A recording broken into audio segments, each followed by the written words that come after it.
things I could do for you. Nah, nah, nah, tell me nah, nah, nah, right now. Staying on my mind on the usual. Wanna call you up like we used to do.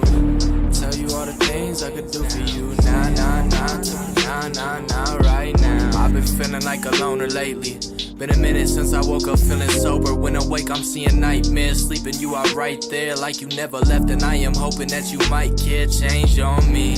What about us? What about the times when I feel like I could trust? Yeah, now I'm on a chase for the same shit. I hear the sirens in the lake and wanna chase them. Beauty on the out but I'm surrounded by the fake shit. Beasts in a maze. Sing about freedom like a bird in a cage. That's a whole different pain. Calling up my homies and it's hard to explain. Yeah, it's hard to explain. Staying on my mind on the usual. Wanna call you up like we used to do. Tell you all the things I could do for you. Nah, nah, nah, tell me nah, nah, nah, right now. Staying on my mind on the usual. Wanna call you up like we used to do. Tell you all the things I could do for you. Nah, nah, nah, tell me nah, nah, nah, right now. I wonder if you're social lately. I wonder if you're always fucking sober or emotion roller coaster, barely coasting, hardly cope and wanna call me, but you never push that motherfucking button. Change on me. What about us? What about the times when you feel like you could trust? Yeah, now you wanna chase for the same shit. You hear the sirens in the lake and wanna chase them. Beauty on the out, but you're surrounded by the fake shit. Beasts in a maze. Sing about freedom like a bird in a cage. That's a whole different pain. Calling up your homies and it's hard to explain. Yeah, it's hard to explain. Staying on my mind on the usual. Wanna call you up like we used to do. Tell you all the things I could do for you. Nah, nah, nah, tell me nah, nah, nah, right now. Staying on my mind on the usual. Wanna call you up like we used to do. Tell you all the things I could do for you. Nah, nah, nah, tell me nah, nah, nah, right now.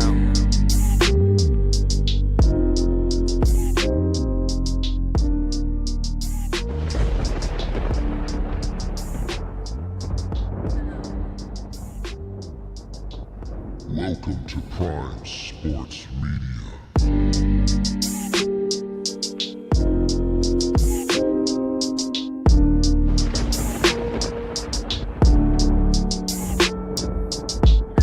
Staying on my mind on the usual.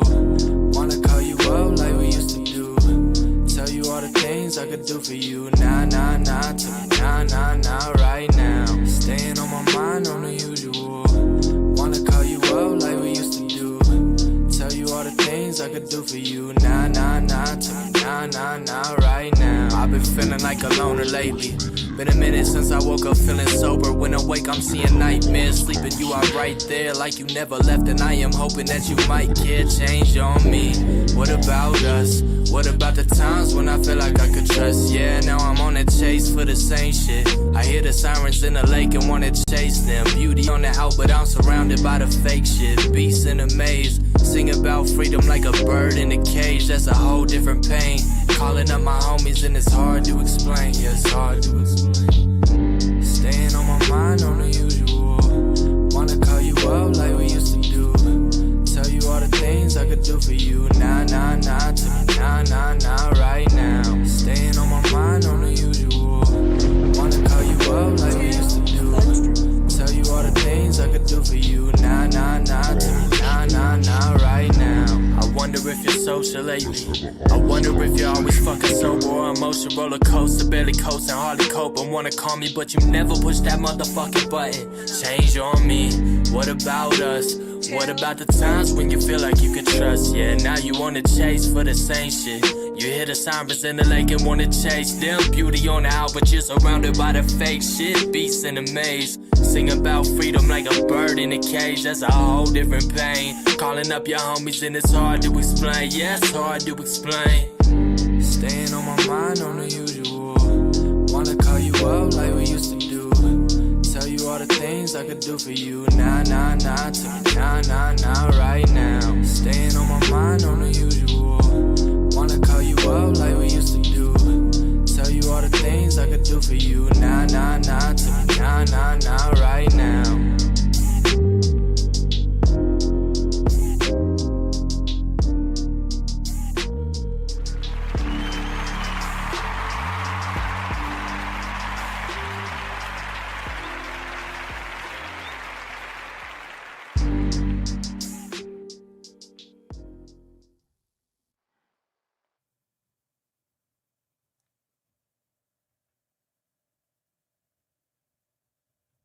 Tell the truth.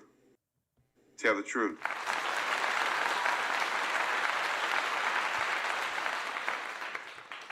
What's up, everybody? Welcome to Prime Sports Media. Let's have a honest conversation today. I'm going to open up the phone lines for people who would like to call in and give their thoughts. It will be a conference call, so there'll be people in the queue. When people come in, what I want to do is give everybody a chance to express themselves, those folks that call in.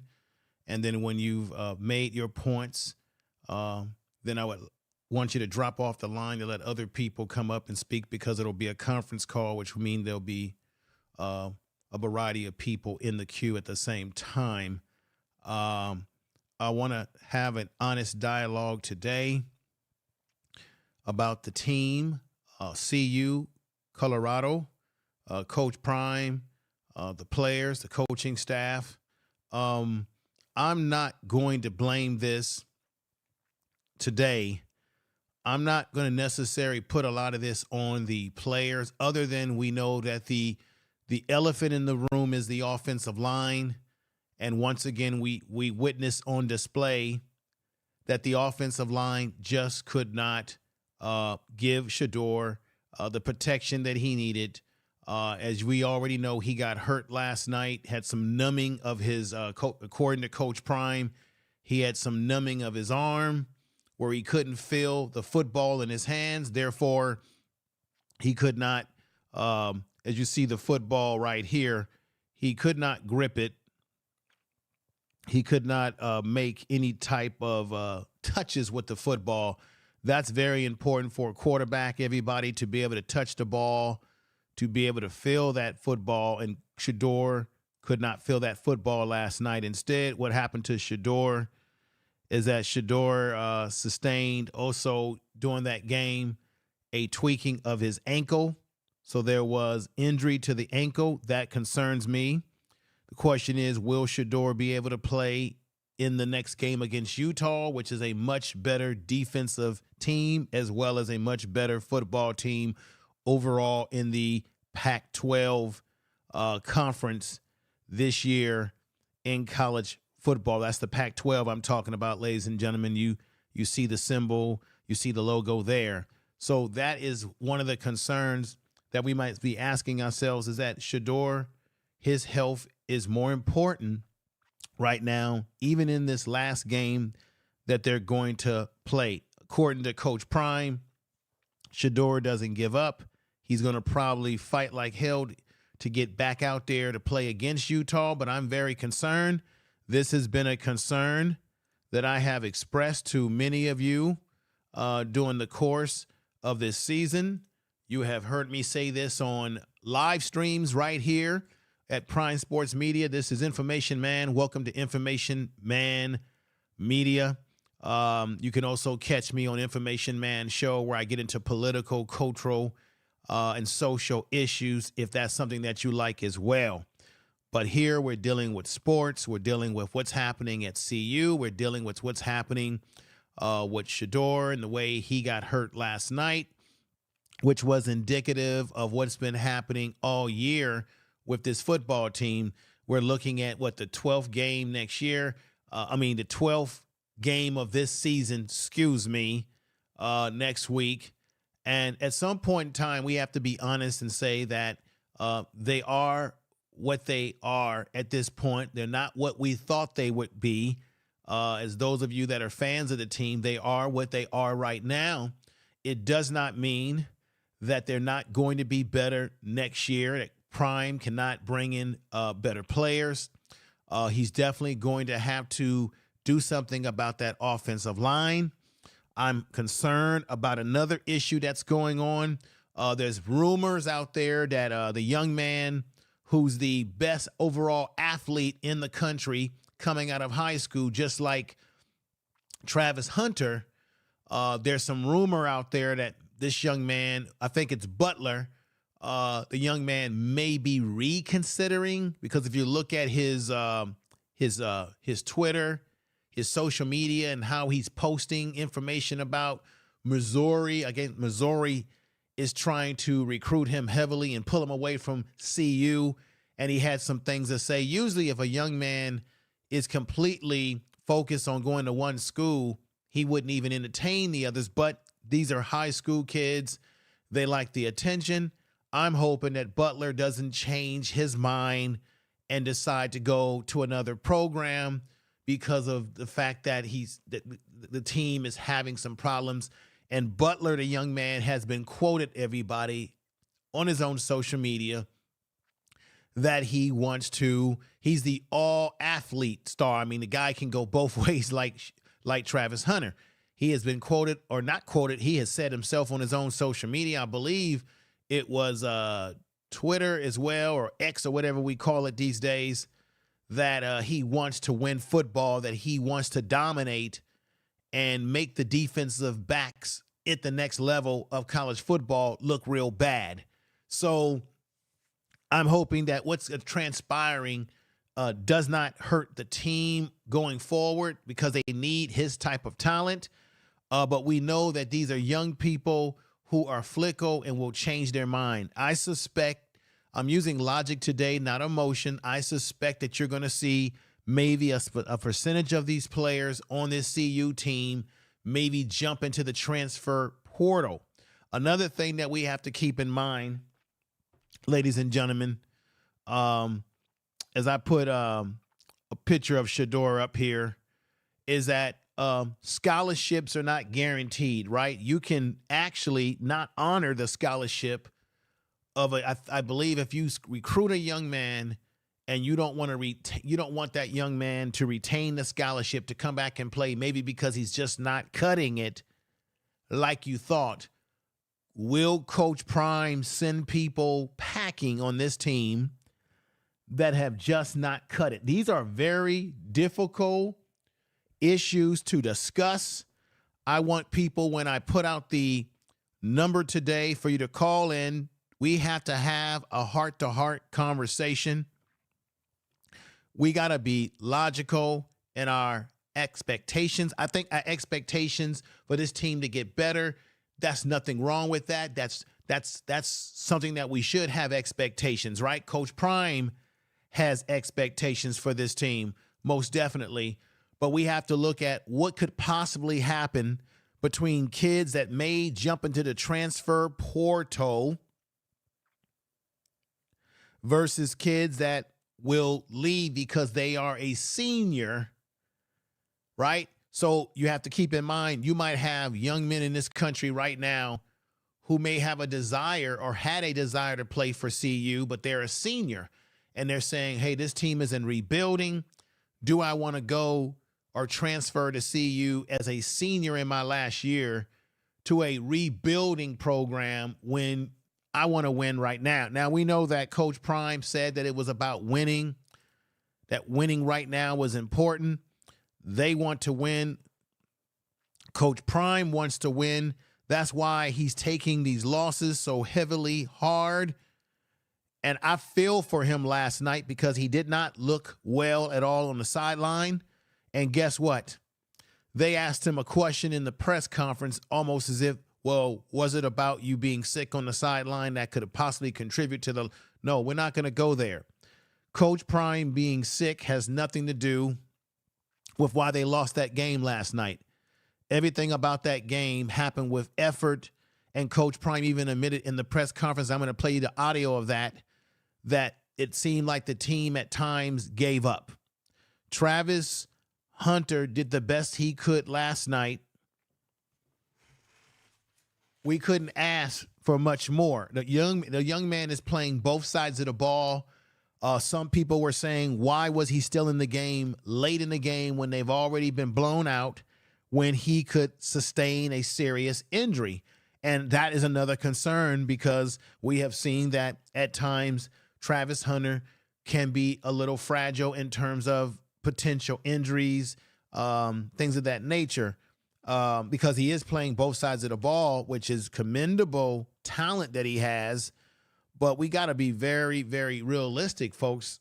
What side of the ball is Travis Hunter better on? I think he's great on both, But Coach Prime is going to have to make some decisions into the future how he manages this young man's playing time on both sides of the ball. We don't want to see him get burned out in the process. What are your thoughts about that out there in the chat room?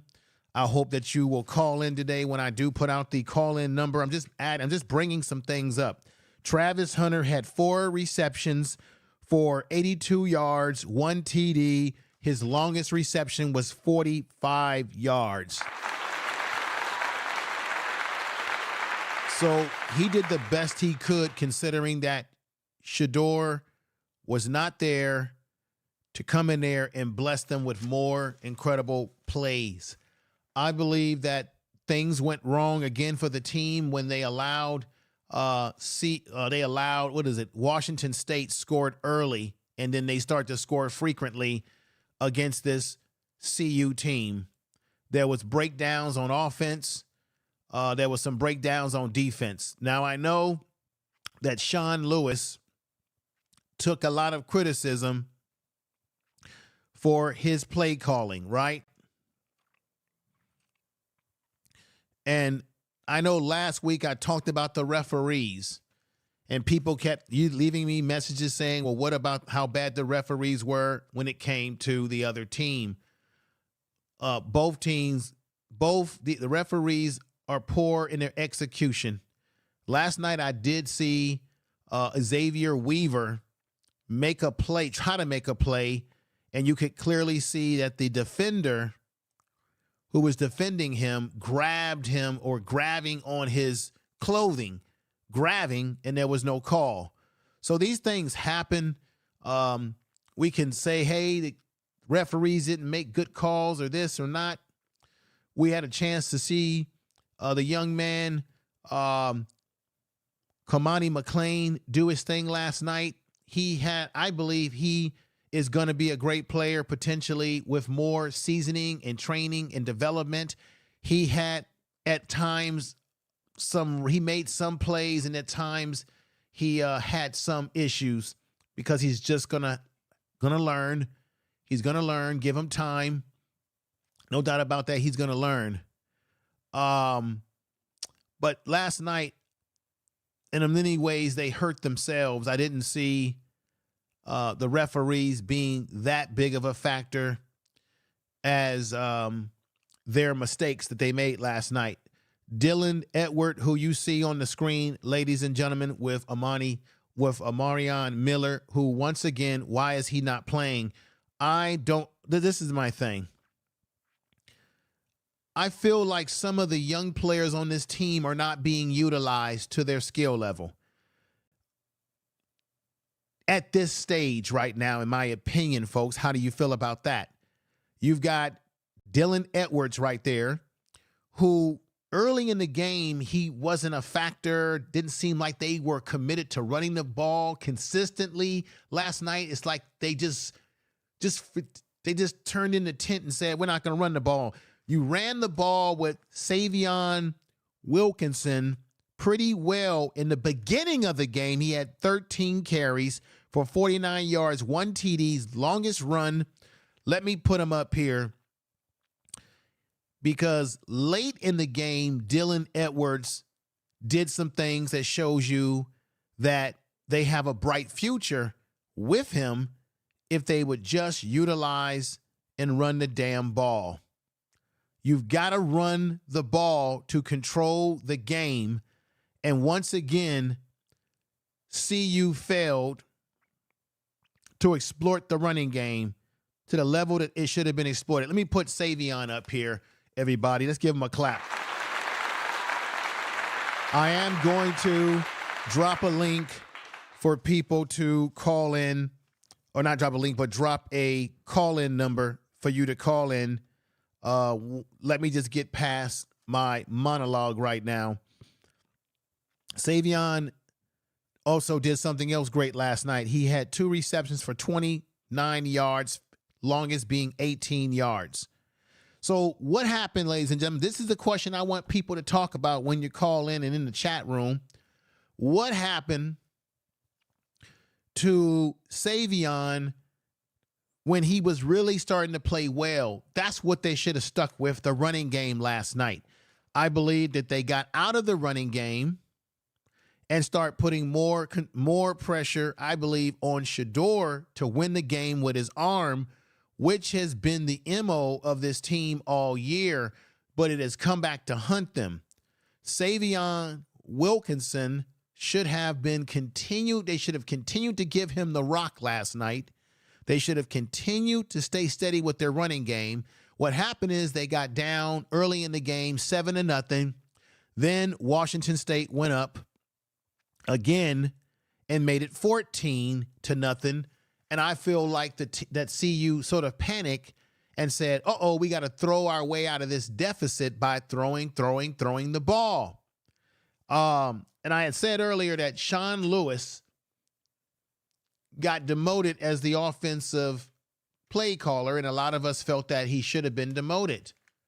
But I have to ask, after seeing last night's game, what has really changed with Pat Shurmur?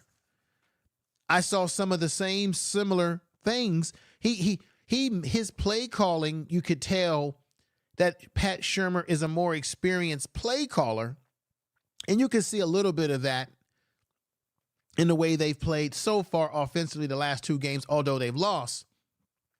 But it still seemed to regurgitate back to the same problems that this team has had from the very beginning of the season, or that they've had after they won their first two games against TCU and Nebraska.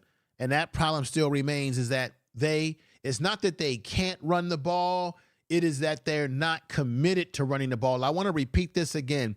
It's not that they can't run the ball, it's that they're not committed to running the ball. They're not committed to sticking with it. They're not committed to giving these young men more carries. Savion Wilkinson had 13 carries. That's not going to get it. I've said it last week. He needs to have 20 carries, 25 carries. Why didn't they do that? Now, I'll be fair here. Look. Washington State last night got 106, what was their rushing? They had 105 yards rushing in total rushing. CU had a total rushing of 91 yards, ladies and gentlemen. Still not good enough when you've got two fumbles, meaning they had 3 turnovers. Washington State, CU was able to make Washington State give up 2 turnovers last night to CU's 3 turnovers. You can't win games when you turn the ball over, and out of those turnovers, you had 2 fumbles. Overall, in the passing game, we witnessed it last night that Shador got hurt. He got hurt in the ankle. He got hurt on the arm. He threw the ball. Overall, their total throwing of the football was 164 yards to Washington State, 342 yards of total passing offense last night from Washington State. It became a rout. I never understood why they brought in They brought in one quarterback. They had the other guy, number 23, who came in that was doing this play option. It's obvious to us that CU does not have good backup quarterbacks. There were problems last night that we have to recognize. Anthony Hankerson carried the ball 7 times. This is the other running back that has, let me see the young man right here. Let me put the young man up right here. So look at the squad. They look good in their uniforms. The receiving squad, look at this right here. Cameron Craig has been incredible, right? I got to give it to the young man. He made some plays last night. There were some issues with tackling. If you noticed last night, they were missing a lot of tackles during that game, but you had people who did step up, who did play hard, and then there were people who had letdowns. Coach Prime said that there were some letdowns by certain players last night who gave up, and then they gave a hell of a talking to at halftime. Here's Hankerson, who had, once again, 7 carries for 31 yards, longest run for 11 yards. That was Hankerson, as you see on the screen. A young man who has been with the team since a year ago when they went 1-11. Another thing here, Dylan Edwards. Early in the game, he was non-existent until late in the game. He ended up getting 7 carries for 42 yards. The longest run was the 23-yarder that we witnessed late in the game. I think it was in the fourth quarter, where he showed his speed. He showed that he can be reckoned with. They got to develop him more. He needs to be more employed. He needs to be involved in the offense more. Shedeur Sanders, as we witnessed his struggles last night, mainly because of injury, not getting enough protection. Shedeur Sanders he went 6 for 10 for 86 yards, 1 TD. I think he still leads the FBS with 3,230 yards total passing yards, purpose yards this year in college football, Power 5 college football, with 27 TDs, a QBR of 64.7, only 3 interceptions still that he has thrown, considering all the stuff that he's been going through. The young man is still tough as nails. But one of the problems, ladies and gentlemen, that I have to say that is a problem that I'm very concerned about is that right now, it is a bottom line truth that it is a offensive line that is hurting Shedeur Sanders' potential numbers that he could put up, potential wins that he could put on the board for this team. He's been sacked, I think, at 53 times this year in FBS football, which is the highest number of sacks for a quarterback in the history of college football. That is not a stat that any of us can be proud of, that Coach Prime can be proud of, or we as those that are watching this team. Not at all.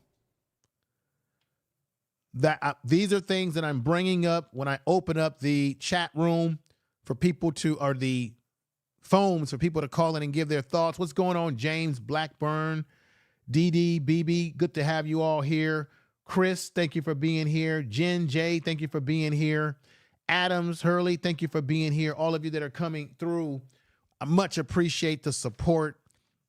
This is going to be an interesting show today because we're going to have, I think, a heart-to-heart conversation about some things, ladies and gentlemen. We need to have a come-to-Jesus moment here about this team, about what's happening, what's been happening with Shedeur, and what have you. I want to go over to Travis Hunter. As I said, Travis Hunter, he did his thing last night. He did give up a touchdown. He was in a battle with that young man last night from Washington State. I love his tenacity. I love his conviction to play as hard as he possibly can. Despite what the score is, we got to give it up to what Travis Hunter represents on this football team. Again, y'all. Again, let's give it up to this brother with this clap.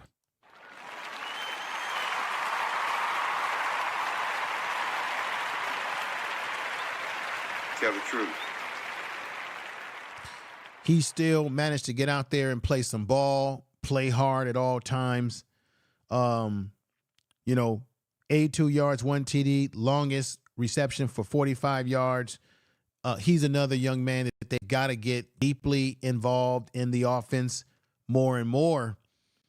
Needs the ball in his hand. But how, this is the point, how can someone like Travis Hunter or even a Jimmy Horn, who only had 13 yards, longest reception last night was for 9 yards. How can these young men make the kind of plays that are necessary to win these football games when Shedeur cannot be upright, is not able to be upright when the offensive line is just not giving him the protection that he needs, that he deserves. It just doesn't, it won't work that way. Their numbers should be better than this if Shedeur had more time to get the ball to them. I'm going to break down why there's a struggle here.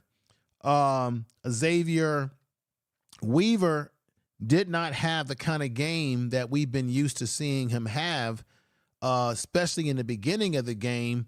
There was a struggle. And there was a play, as I said before, where the guy clearly grabbed him in the arm off of his sleeves of his clothing, and the referee did not call a pass interference. And I was saying to myself, what in the hell is going on? Tell the truth.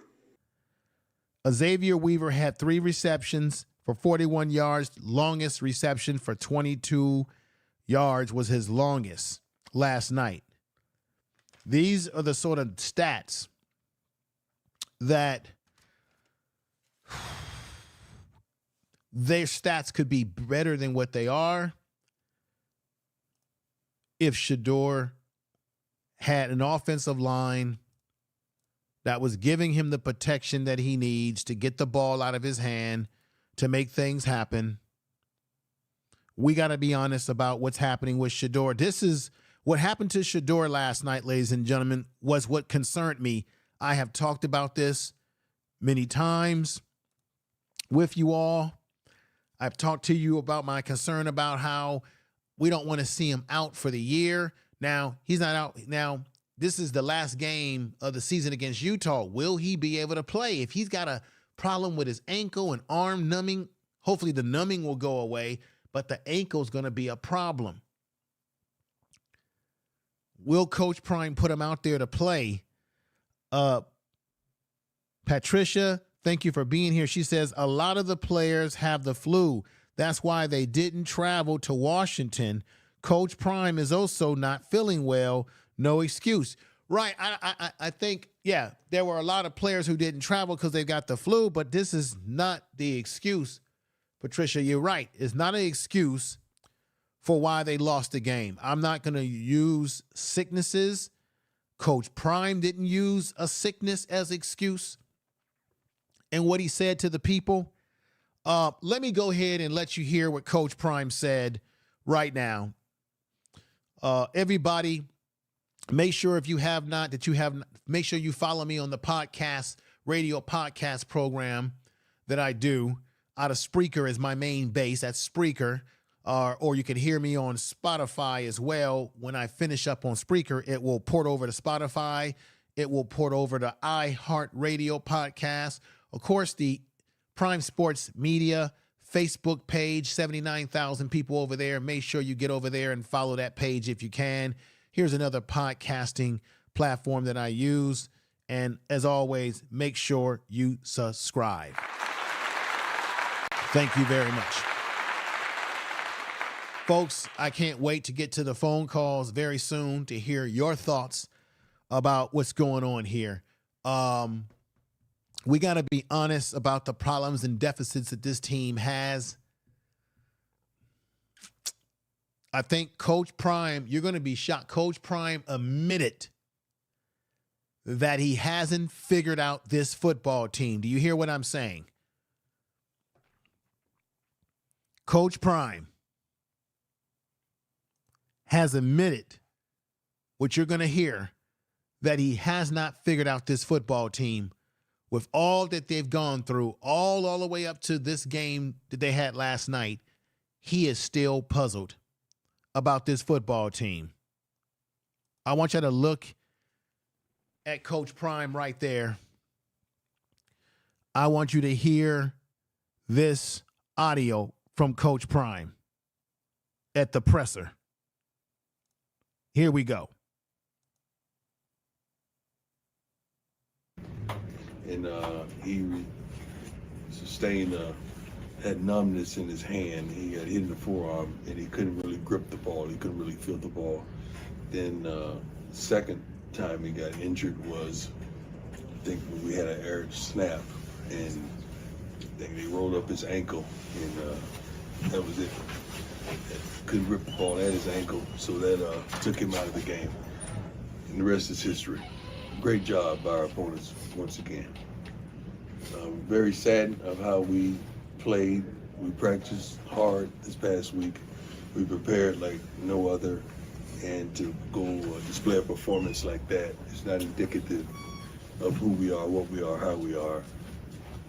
And I've been boasting since the beginning of the season. I have not seen us quit. Have not seen us quit. Have not seen us turn it down, or not want to play, or not want to execute.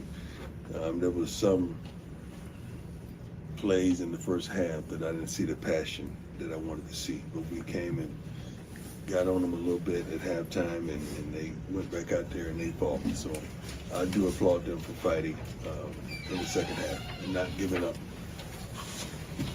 These stats are, shoot, when you look at them, it's unbelievable. Unbelievable. Unbelievable. We were 4 for 16 on third downs. It's not a statistic deserving of a win. Time of possessions, they won by about a minute pretty much, which is pretty darn good. We ran the ball a little better today than we've had in the past. But once again, once Shador was down, it was tough slate. Let's go. Admin wants first. Sure. How surprising is this performance out of your team? Very, very.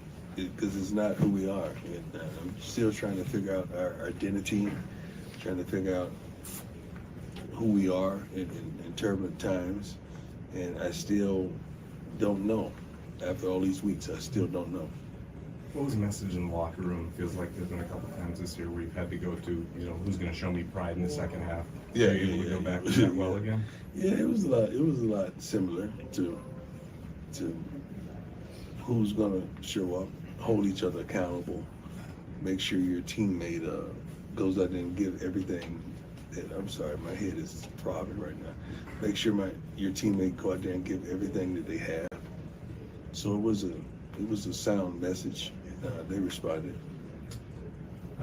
Coach, you guys obviously today, fall short of a bowl game appearance, but this program sights set, so much higher. How do you still learn from a season like this, where you guys still have a lot more production than Yeah. I mean, if you compare it to last year,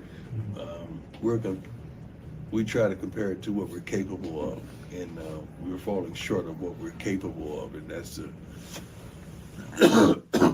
the tough thing. That's the thing that's tremendously tough to digest week in and out. How's Travis doing? It seemed like he got banged up there at the end of the year. Travis is good. Is there any thought to maybe shutting Shador down the rest of the way? Shador's not that kind of player that he wants to shut down. He wants to finish with his teammates. I'm pretty sure. I haven't talked to him about it, but I'm pretty sure he wants to finish. As you review the second half of this tape and going to next week against Utah, how much are guys kind of auditioning for where they stand going into the offseason? I don't know about audition, man. We're trying to win. We're trying to win. We're just trying to win a football game. I don't know about the auditions. We're trying to win. Is this the toughest stretch of your coaching career this far? Oh, this is the toughest stretch of probably my life. Yeah. I'm sorry, guys. My head is throbbing. The bug you're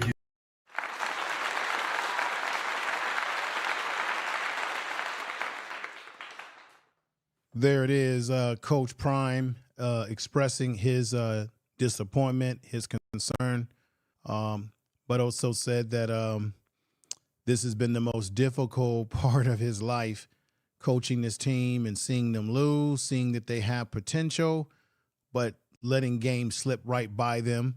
He's very concerned about Shador. I had a chance to see the visual of that audio that I played for you. Excuse me. And you can see that Coach Prime he's sick. He's got the flu. He didn't look good. He didn't look good on the sidelines. Obviously, when you have the flu, when you're feeling down, you've got the throbbing headaches and things of that nature, or fever. It was pretty obvious, but he trooped out. He was very much a trooper to be able to speak to the media, and he spoke to them very respectfully. And then Coach Prime, showing the kind of class man that he is, He was able to be patient enough to answer questions, even though these were tough questions about where does the team go from here. The question about whether Shedeur is going to play in the next game. He was willing to answer those questions and do it despite all the his illness and how he was feeling at the time. I'm going to get ready, folks, to open up the phone lines for the for people to call in and give their opinions and their thoughts about this season so far. They got one more game against Utah next week, which will probably be their toughest game outside of the game against Oregon. USC in this game that they've just lost in the fashion that they lost this game. I truly thought that they could beat Washington State. We got to give a lot of, I think Ward is his name. I think both Shedeur and him have played together. They come up in football camps together. He did play a hell of a game for Washington State last night. But we're going to have an honest conversation with you all calling in to give your honest thoughts. This picture that I have right here for you to see, folks, is an indicative of what Shedeur has been going through all season long after they won those first 3 games that really got us all excited. The game against TCU, Nebraska, the Colorado State game. Those are games that really got us excited, and we thought that from there, really great things could happen. But we have to understand that this is the first year of the team. They got a lot of players that have transferred over, a lot of kids that came over from smaller programs that have not played Power 5 football, and some that did have some experience in Power 5 football. And it takes a while to mush together as a team. You're going to go through some ups and downs. And we have to be honest with the fact that CU doesn't have the type of talent in certain key areas of this football team that you need to be able to play against the talent they're going up against. And I'm going to be honest with you, next year they're going into the Big 12. I think the Big 12 is even more laden with talented teams that they're going to be having to deal with in comparison to what they just went through in the Pac-12 in terms of their schedule that they had this year in the Pac-12. I imagine that they're going to go against some pretty tough teams, obviously, because there's a lot of teams that have come over to the Big 12 to make them like a super conference. SEC is definitely the super conference, but it ain't going to get easy for them going forward, because at the end of the day, they're going to go in another conference where there's going to be some really good teams in that conference, and they've got to get better. Recruiting is essential, very essential. That's why we don't need people like Stephen A. Smith jumping out the window saying that he's going to go or he needs to be at Texas A&M when he's only been at CU for 1 year now, or going on 1 year. And let's be honest, for those of you that criticize him for leaving Jackson State, I believe, if I'm not mistaken, that he gave Jackson State, 2 or 3 years? I think 3 years at Jackson State. Correct me in the chat room if I'm wrong in my assessment. So what I want to do is or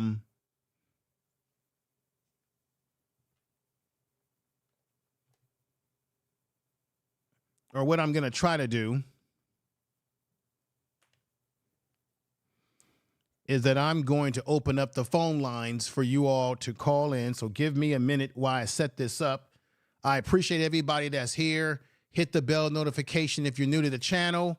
Please share the video on your social media with your friends and family. And those of you that know that there's people out there who like this type of content, definitely share it. If you're a content creator yourself, share it in your community tab. I appreciate you all that are here today. We're going to have an honest conversation about what we're talking about here. Let me turn some things on, and let me get this thing going. Hopefully you guys will be able to hear the people that call in.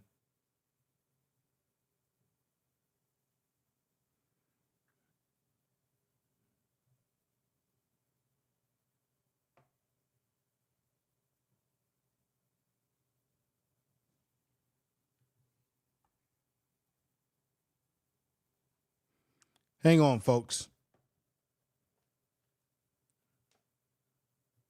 I gotta set this up.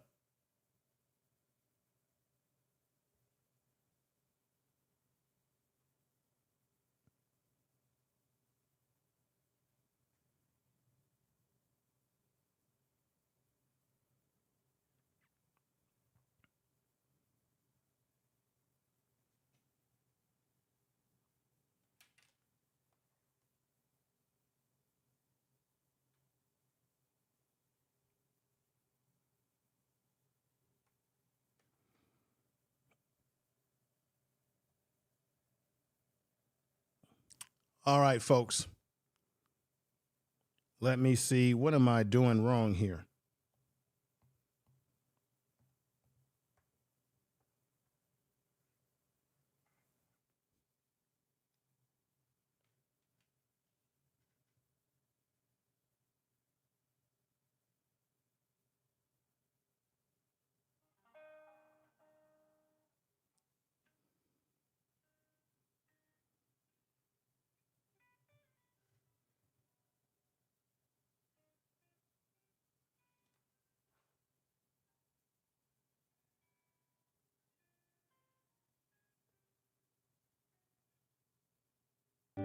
All right.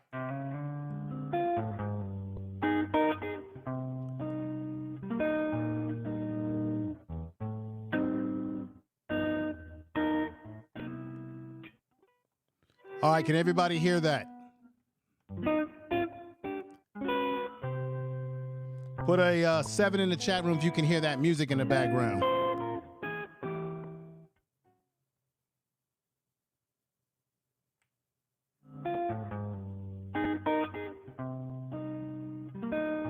All right, cool. Let's put the number up right now, folks. Put this down here. All right, thank you. Sorry, thank you for being patient with me.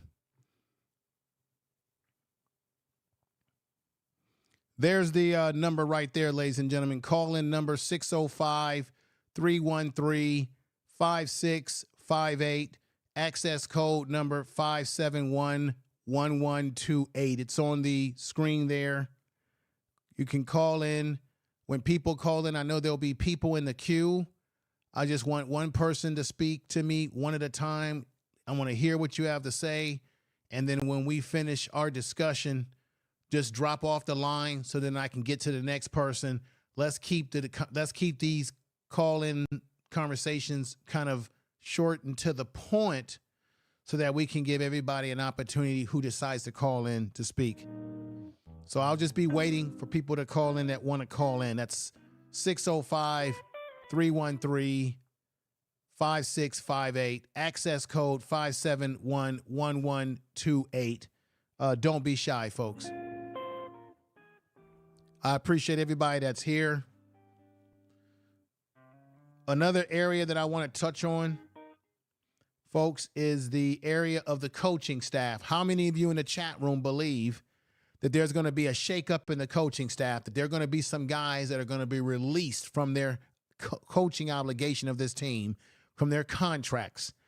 There's going to be some guys that might leave to go to other places. I think personally that there needs to be a shakeup in the coaching staff. I think the coaching staff played a big contributor to what we've seen out there. What about Charles Kelly? I don't think he personally, do you think he's done a great job as a defensive coordinator? Once again, the call-in number is 605-313-5658. Call that number and then put in the access code, which is 571-1128. I'm waiting, and then while I'm waiting, we will I'll pull up, what I'll do is I'll pull up your statements in the chat room while we wait for people, for anybody who wants to call in. Let's pull up your statements from the chat room. I can read those too. Okay, we got Seth in the house who says on soon. Okay, cool. You're coming on soon. Getting a hand pick coaching staff. Yeah. I'm just gonna check. We got RB in the house. I'm going to read your statements. Colorado will never win with this coach. I'm not feeling what you're just saying because Colorado can win with Coach Prime. They don't have certain players in key positions. And to be quite honest with you, the coaching staff that he has assembled we can question them. They might be very questionable in certain areas. And we will see. I'm predicting that there will be a shakeup in the coaching staff. Okay. What's going on, Andre? What's going on, Andre Topping Jr.? Lots of Deion Sanders haters in the chat. I see. Yeah, let them hate. But check this out. One of the things, you know me, I'm information man. You know me. One of the things that I do here is I don't respond to the haters because they want attention, and I'm not giving them attention at all. I want people to call in and have a logical conversation about this situation. I want people in the chat room to make logical statements. Hey, now if the haters in the chat room are getting too personal, making too very personal statements that's not based in the logic of the game, they got to be out of here. I got mine in there. So just keep that in mind. Everybody has the right to, you can criticize, you can make observations, just don't make this thing personal. Okay? It's football. For God's sakes, we're trying to enjoy this. Charles Kelly was not that good at Florida State University, SSU. Yeah. I think Charles Kelly's got to go. I don't see Sean Lewis wanting to stick around when he's been demoted for Pat Shurmur. Do we have anybody there? Okay, I'm still waiting for someone to come on the call-in number. And let me do this again. The call-in number is 605-313-5658, ladies and gentlemen, with the access code being 5711128. It's right up there on the screen. So make sure when you dial that number that you put the access code in, 5711128. I appreciate you all. Let me do something while I wait here. I want to read some more of you guys stay. I want to bring this up so that when I pull up your statements, it doesn't cover the access code number. All right.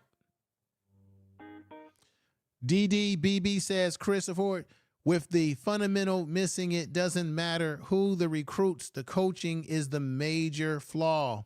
Coaching is a flaw. There is some coaching flaws going on, but we have to admit that there is some areas on this team where they don't have the dogs that they need. All right, still waiting for someone. Let me see. Chris says this. Brother Chris says this. True. Do have to develop play. Yeah, they got to develop players. But this is another question I want to ask you all. Do you think that they've done a good job of managing and using the players that do have talent on this football team? Have they done it the right way? We've already seen that they didn't do anything with the running game last night. We saw Savion make some plays last night that made you say, okay, cool, they're going to start running the ball. They're going to be committed to it. They weren't committed to the run, and that hurt them, and it also has hurt Shador. It has. We have to be honest about that. Let's see. Yeah, gonna say K-Smoke, a hater too. Look, everybody in the chat room, stick to football-related issues. If you have a criticism, okay, you have a right to your criticisms, constructive criticisms, though. Don't make the comments personal. Make it based in football base. Okay? Football base. If you got criticisms, make it football base and only football base. Don't get into personalities and, oh, Coach Prime needs to be let go. That ain't gonna happen. So don't even make that type of goofy statement, because it ain't going to happen. You know why it's not gonna happen? Because Coach Prime is generating too much money for college football, and he's been generating too much money for CU. And this is the first year of the program. Most coaches, when they take over a new program, they give them a few more years to develop. How many of y'all, I'm going to say this right now. How many of y'all that's hating on Coach Prime right now in that chat room, did you have this to say about Nick Saban? When Nick Saban took over Alabama, it took him about 3 to 4 years to turn that program around. After that, when he first got there, they were losing football games. So anybody that says that, oh, Coach Prime needs to be fired crap, you don't know football and you don't know what you're talking about. This is only the first year of the program. And obviously there's some glaring issues that they got to fix. Now, if they don't fix these issues over the next coming seasons, right? Then there's going to be that question of, they're going to fire Coach Prime. But keep this in mind. Money talks and bullshit walks. CU's gotten the most attention that they've ever had in God knows how long since the 90s. And money, and notoriety, and also players that may potentially come there than they ever have. Why the hell would they fire and let go Coach Prime based on all those things I just said already when it's just his first year and he needs most football coaches when they start a program need more years to build a program. One transfer portal class doesn't make a goddamn national championship team.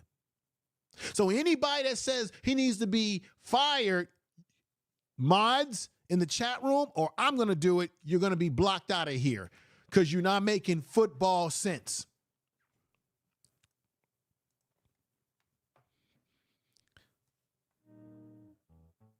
Okay, I hope Smoke tells it all what's going on with the team. Yeah. Hey, Hattie, I need you to let me know something because we've been asking about what happened to Cavassier Smoke. You said that you hope that Smoke tells it all of what's going on with the team. So did he leave the team? Did he leave the program, and is he going to do like he's going to spill some beans? Let me know what you're saying there, sister. Deion is trying to let them fly. Miss Hattie says he don't need to be fired, but he needs to be fair. Okay. Yeah, I don't think he needs to be fired. It's too early in the program for you to start talking about, oh, Coach Prime needs to be fired. We shouldn't even be having that conversation, given that this is just his first year there, and they've got so many glaring issues that has to be filled. You got to give him time to fill the glaring holes on this football team. All right, anybody there? All right. Once again, ladies and gentlemen, the call-in number is 605-313-5658. Access code 5711128 if you want to call in. Other than that, I'll continue to read your messages from the chat room. Ronnie Adams says, football on this level is grave serious, not for mama's boys. Okay, I would agree with that. Okay, super unknown 65. What happened at halftime? Stanford game. Look to me, that's when the team looked like they gave up on the season. Well, the Stanford game was a horrible game. I agree with that. They had a 29 lead at halftime and gave it up. The team let down. Coach Prime talked about that. I talked about that on this channel. We know that happened. That's history. It has happened. And we can't go back and change anything that has happened this season that we didn't like. But we have to look at this season as a wake-up call. I think it's a wake-up call for Coach Prime, as I played the audio of him saying that he's having a hard time. I didn't make this up. Coach Prime said he's having a hard time figuring out what type of team he's got. Okay? He said that he did admit that there were guys that gave up and then guys that were still out there fighting. And so, like I said earlier on this broadcast so far, you do know that these scholarships are not guaranteed. You can dismiss players who are not living up to the expectations, and you can use those scholarship spots to bring in new players. I also said that I suspected there are going to be some of these players on this team who have eligibility who might consider transferring and leaving.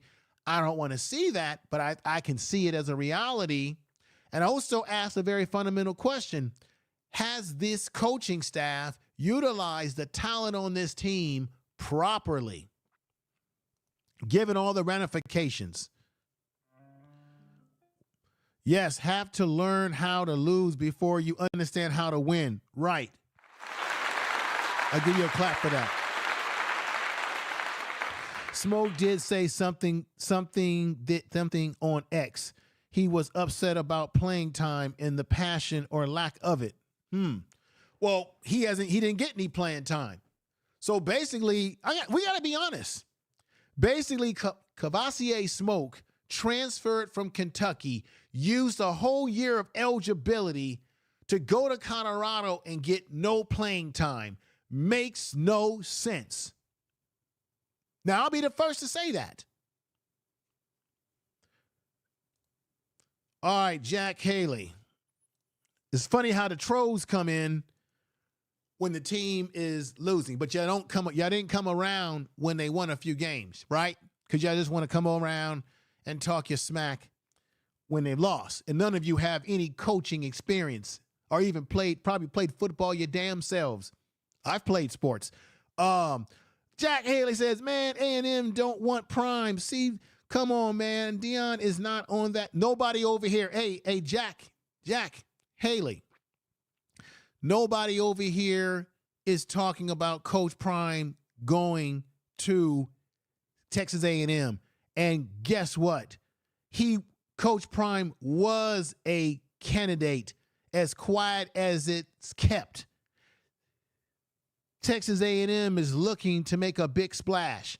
Coach Prime is not going there. He's already said he's focused on the team that he's with right now.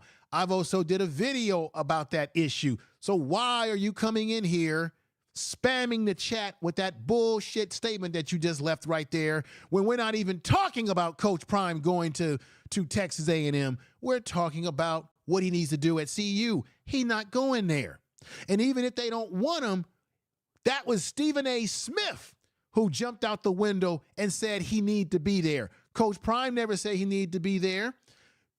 That was Stephen A. Smith. So you go take it up with Stephen A. Smith on his podcast and don't leave another message like that in here or your ass will be blocked out of here too. Got time for that bullshit. Which coaches are responsible for training the players to block better? That would be the offensive line, my sister. Let's go right here and look at the coaches, the coaching. Let me see right here. Boom. Anybody there? Okay, nobody's there right now. Let's take this off here. So that would be, take that off of there. That's Bill O'Boyle.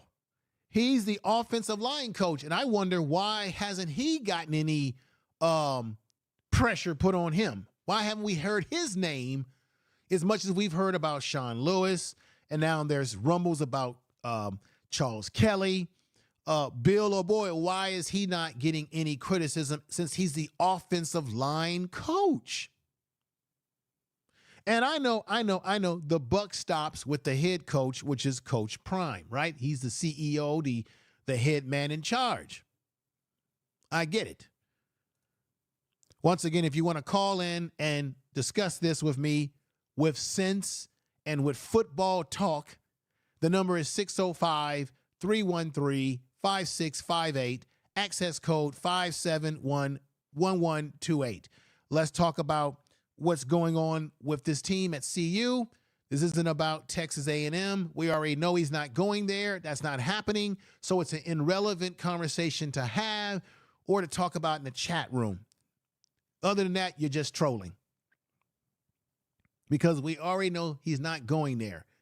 And I've already explained to you why it would be difficult as it relates to the transfer portal and his two sons and the penalty that could possibly occur if they try to transfer. The fact that he's got a daughter who's playing basketball for CU, she just transferred in. She would have to, there's too many variables with the family situation that would not make it sustainable. And Texas A&M hasn't officially come out and say, they haven't done it officially, but through the grapevine, it's been said that there was some interest. So just keep that in mind. Once again, that's the access code right there. That's the number. Come on in, call in if you have anything that you want to say. Let's get back to the chat room and reading people's messages.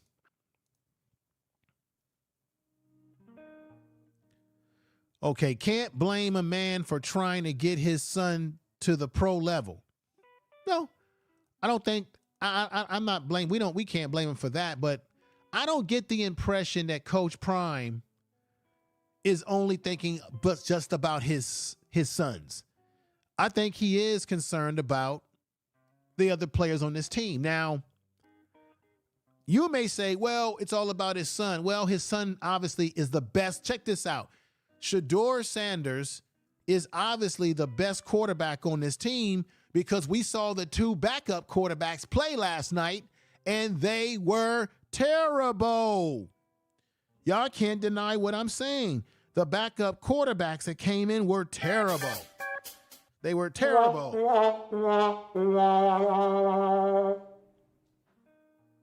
They were terrible. Tell the truth. So we can't say that, well, Coach Prime is being favoritism for this. Well, of course he's going to play his son. He had his son as a quarterback at Jackson State. So let me listen to The Truth and Reality, LLC. She says, which of these coaches came from Jackson State? Oh, you know what?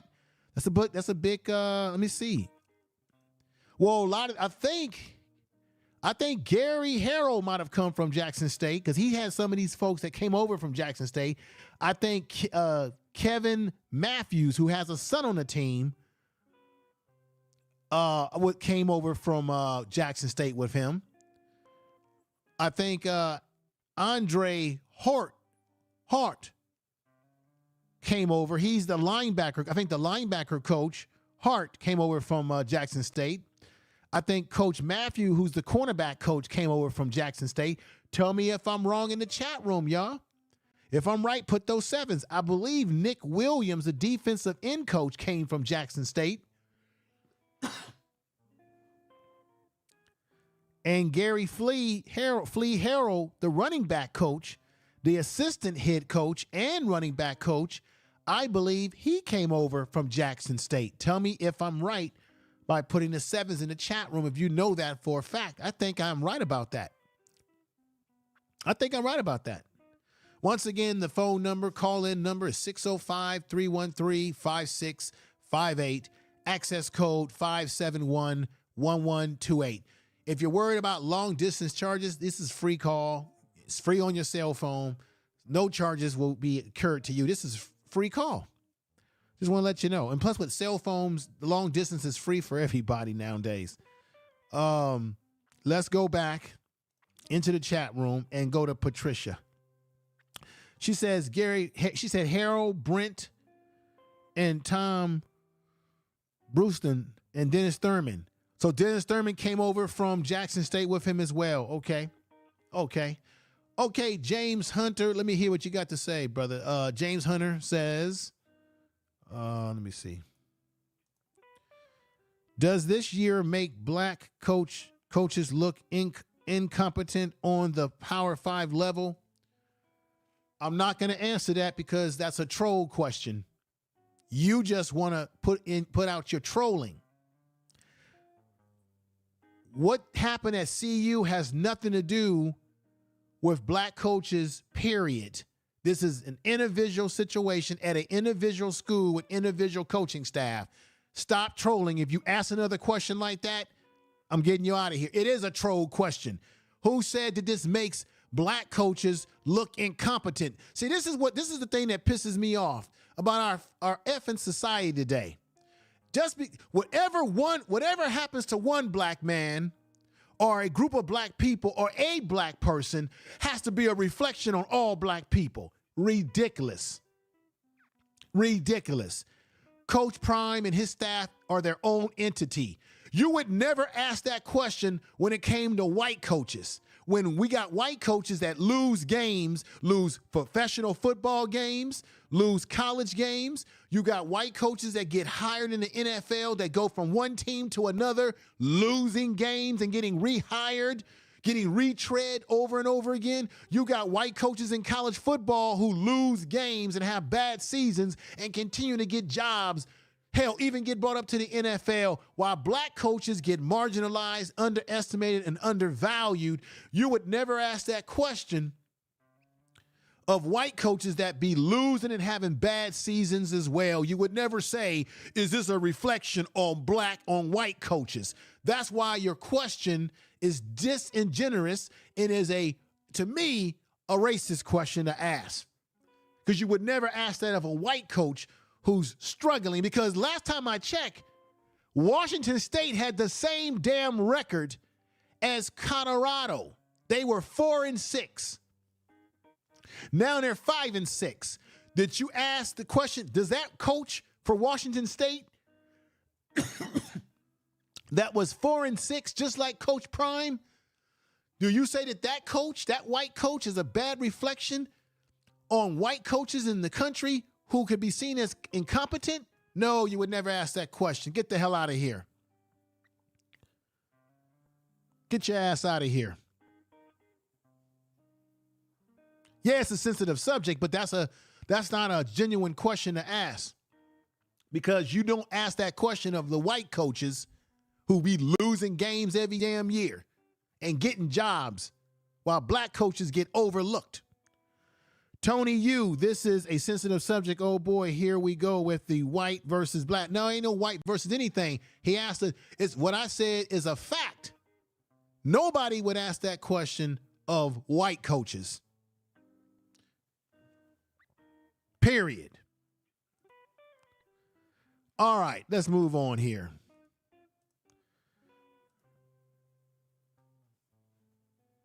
Let's go on here.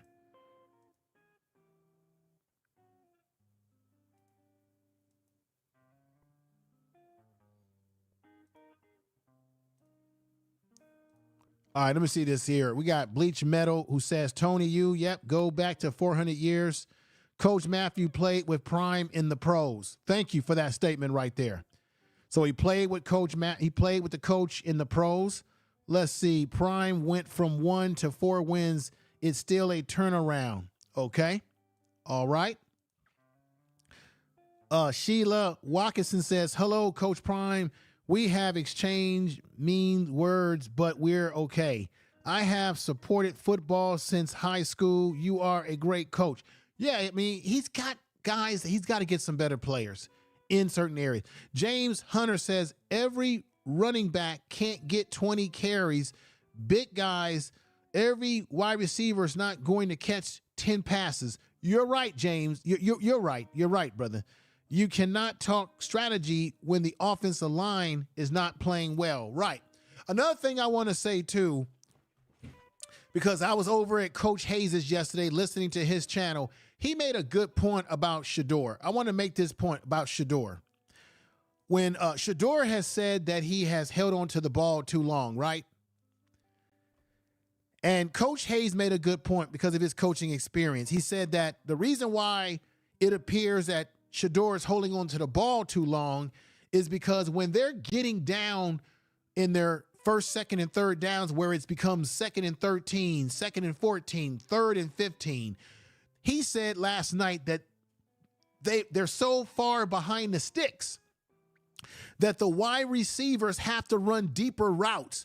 And because the wide receivers are running deeper routes like Travis Hunter or a Jimmy Horn, that means that Shedeur has to hold on to the ball that much longer to wait for guys to get open in their routes because they're always playing behind the sticks. Deep passes have to be employed. But if they were running the ball and they had more balance with their offense, balance meaning get a damn running game going. Let's say they were 3rd and 3rd and 6. It was 3rd and 5. It was second in let me say 7, right? So now they're not playing behind the sticks as much because now they've got short yardage to make up. Therefore, Shedeur could get the ball out of his hands that much faster when the receivers don't need to run as deeper routes because they're now playing way from behind the sticks. And now the routes have to be deeper, which means Shedeur has to give them time to get open to run those routes, to run the 10 to 13 to 15 and make their cuts. That's one of the reasons why it appears that Shedeur is holding on to the ball too long, because they're always playing behind the sticks with long yardage. Because why? Because they can't run the ball. Tell the truth. They have not been able to run the ball. I just want to make that point because I agree with Coach Hayes in his assessment last night. I give him credit for that. Shout out to Coach Hayes. Let me see.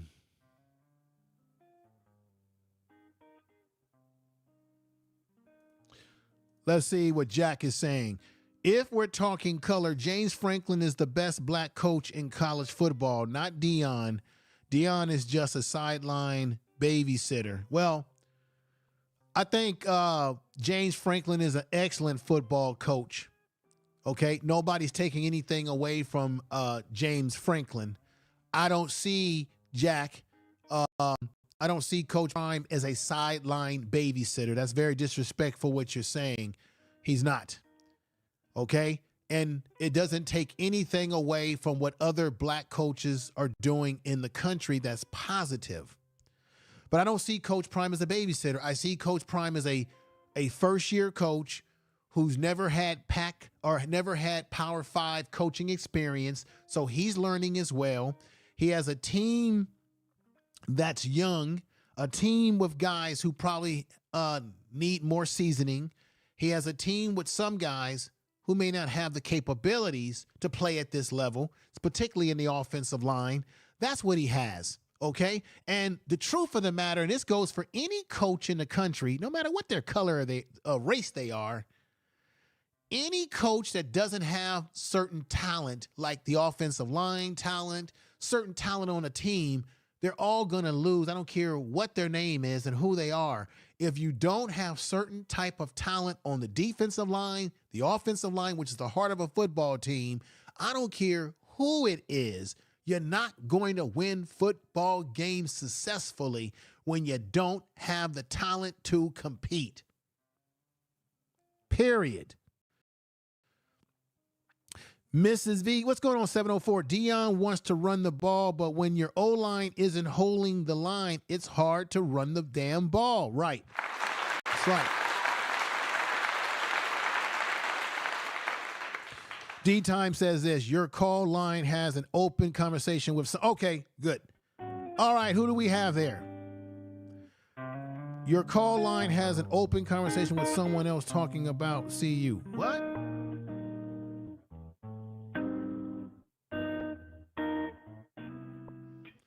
Let me end that and restart my call line again.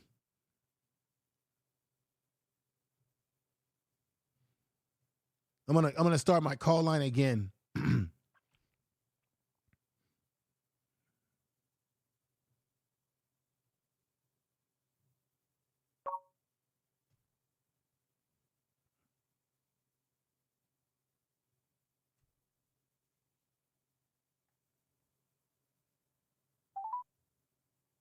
Welcome, and thank you for choosing free. All right, I've got I've rebooted my my conference call. Let's try this again.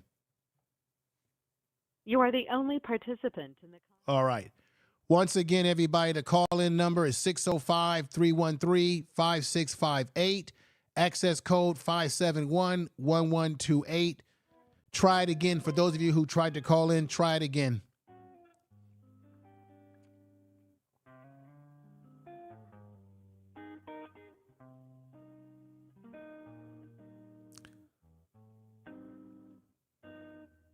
And I don't have anybody talking on my call-in line, so that's not true. Not true. So don't send that in the chat room again. There's nobody on the line talking. The line is open for anybody to call in because I just started a fresh one. Let's see. Road 85, Perry Jones. I have not heard him mention race in a football context once. He does joke about it a lot with the media. I haven't heard Coach Prime make a statement about race since the game when he beat TCU, and he said, you guys are not used to seeing a black coach who speaks like I speak and coaching young black men. I think that's the last time that Coach Prime brought up race. That was in the TCU game when he had a post-conference conversation. Since then, Coach Prime hasn't brought up anything about race. Let me see. Red says this. Red G says this. Prime needs to stop hiring friends to coach. Well, he needs to hire people that are experienced. And a lot of those guys that he has on that coaching staff have experience. It's just this didn't work out this year. Let me see. Brother Topping Jr. says that you sound dumb as for calling him a sideline baby. Yeah, sounds ridiculous. Yeah. Hey, that's just people that want to come in and make these personal. See, that's a personal statement. That's like taking a personal shot at Coach Prime. That's not a football statement. Crybaby sideline. No, he's sticking the personal stuff in there, which means he's not able to have a genuine football conversation. You can have your critical critiques of Coach Prime and the football team. You can do that without putting the personal shots in there like, oh, he's a crybaby. Who said he was a crybaby? Coach Prime hasn't cried about anything other than saying that he's disappointed about how his team has played. He hasn't cried. You haven't heard him complain about the referees and complain about this and that. Most of his complaining has been about how his team has not played well. So that's why that's a personal shot that the person's taking. That makes no sense. Let me see. We can't call in. We getting sent to some conference call. Oh, I know what's going on. Let me fix this. I know what's going on.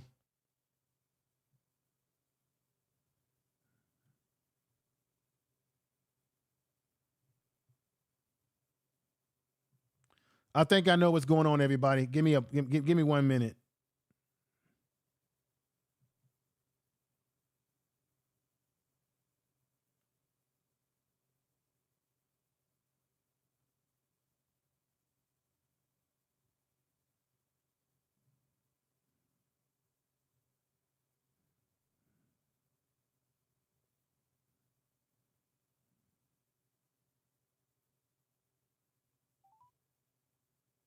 Welcome and thank you for choosing freeconferencecall.com. You're helping people around the world communicate for free.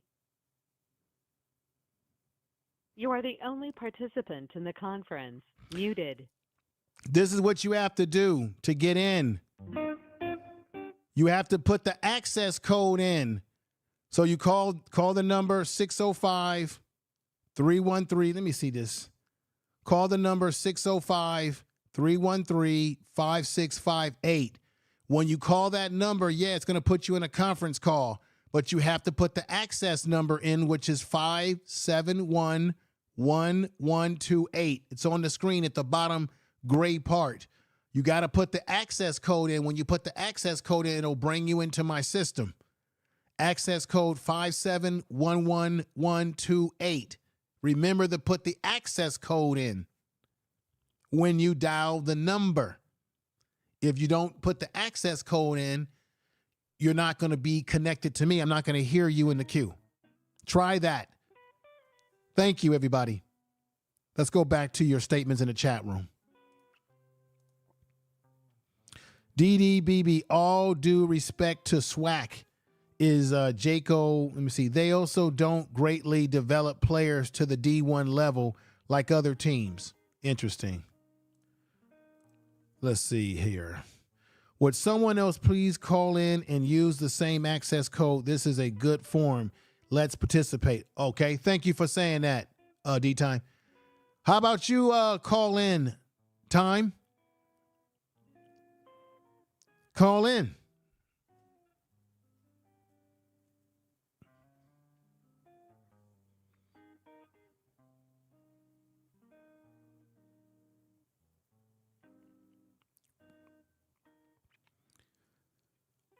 Call-in numbers right there.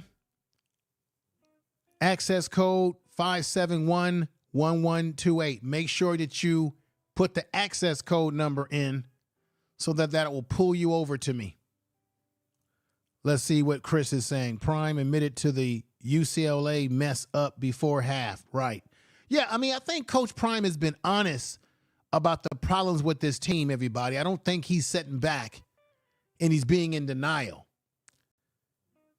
Big Bird says, fan, he can call out everyone else but him in his preparation. Coach Prime is the head coach, so the buck does have to stop with him. We got to be honest about that. What's going on, Alicia? Good to see you here. Appreciate you coming over. Hey, information man, sorry. No problem. I appreciate you being here. Let me see. Jen says this. Wilkinson shined last night. Yeah, he had, he did for a little while until they stopped running the ball, right? He had 13 carries for 49 yards, 1 touchdown, longest run for 9 yards. He had 2 receptions for 29 yards, and the longest reception last night out of the backfield was for 18 yards. I don't know why they got away from running the ball with Wilkinson. In the beginning of the game, he was doing some good things, and they totally abandoned their running game. You can't win football games like that.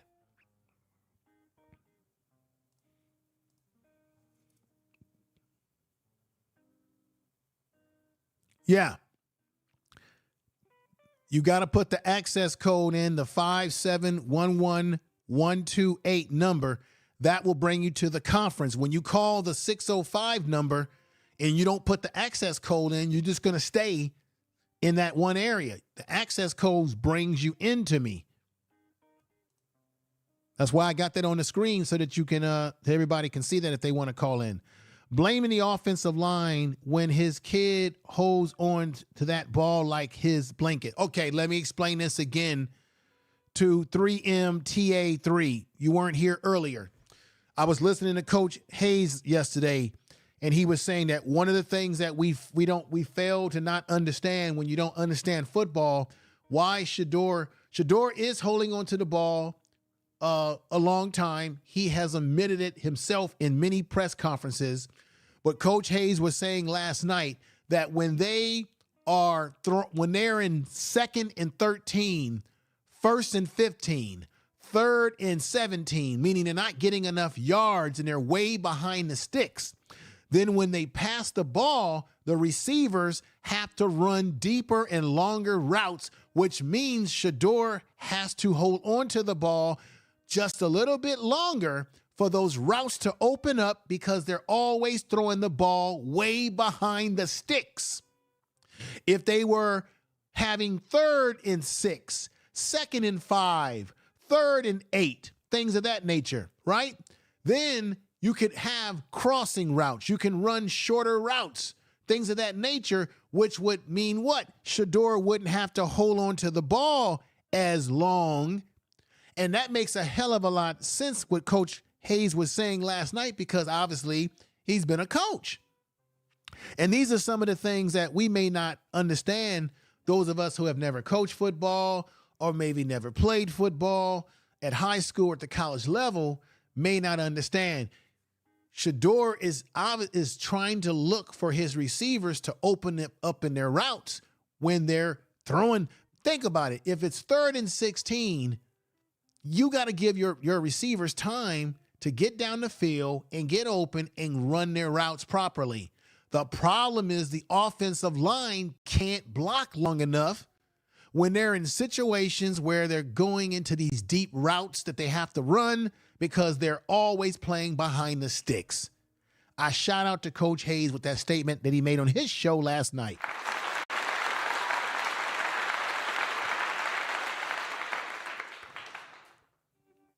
Okay, is anybody there? Still nobody there. I'm probably going to shut the call-in lines off since it doesn't look like anybody wants to call in. Let me see here. Let's go back to the chat room.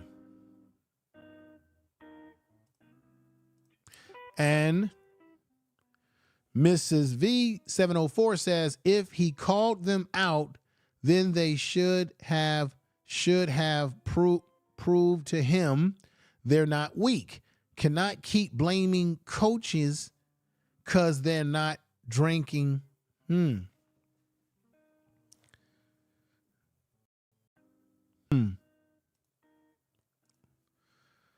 Big Bird said, any excuse not to place blame on any Sanders.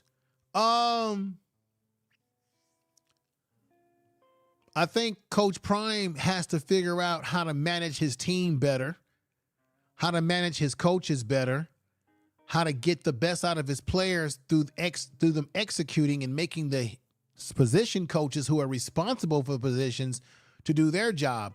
Coach Prime's job is to manage the team. Shedeur Sanders, I don't think he's the problem. I think he's been the answer. But if you already witnessed last night when Shedeur was out of the game and they put in those two other quarterbacks that they can't win with those other two quarterbacks. That it was horrible last night with those other two quarterbacks. And we've already shown that the running game being absent, them giving up on a running or not even staying dedicated to a running game, is ultimately coming back to hunt Shedeur Sanders, and you have to blame the coaching staff, the offensive coordinator. In this case, it's Pat Shurmur now, for not employing the running game. And I think as the head coach, Coach Prime has to say, damn it, we're going to run the ball. Now, he said yesterday that they ran the ball a little bit better. My opinion, they got away from the run, or the better word is they abandoned the run. Tell the truth. Once they got down in points, then the panic set in at B-Bird, and then they begin to just focus on pass the ball because obviously they were down by so much points. They're trying to come back in the game. Now the run is scrapped, which they should have stuck with the run from the very beginning when they were having a small number of success with Savion.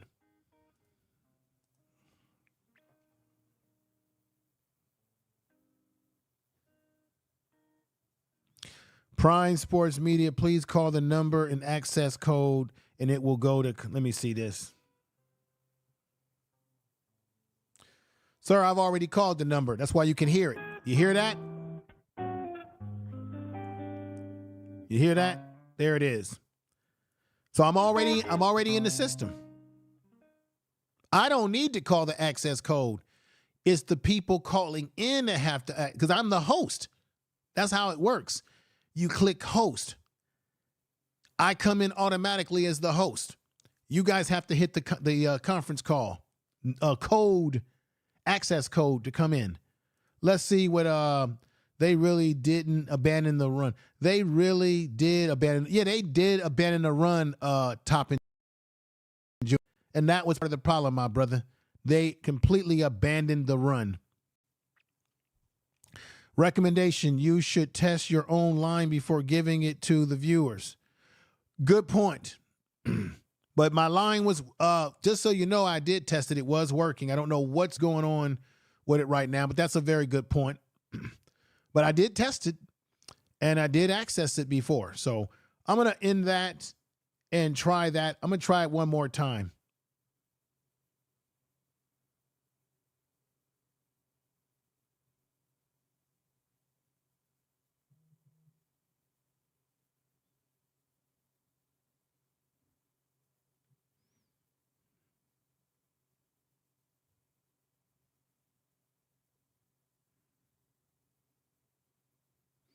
Let me see here. Give me a minute, folks. Oh, I know what's going on. I know what's going on. Excuse me. I know exactly what's going on. Let me fix something. I know why it's not working. Hang on for 1 minute. I'm going to go in here and change something on this. I know why it's not working. Hang on. It's going to work now. Hang on. I know exactly why it's not working. Give me 1 minute, folks. Thank you for your patience. I know exactly why. Too many numbers in the access code. There we go. 571128. There we go. There we go. That's why it wasn't working. Sorry about that, folks. There we go. I'm going to start it up again. Here we go. That's why it wasn't working.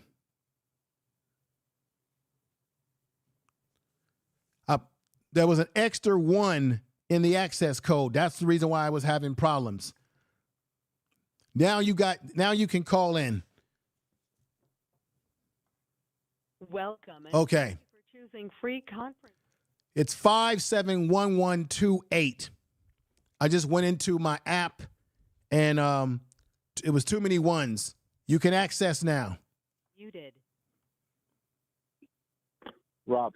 Hey, what's going on, man? How you doing? I'm sorry about the mess up here. It was too many numbers in the access code. That's why everything went screwed up. Sorry about that, brother.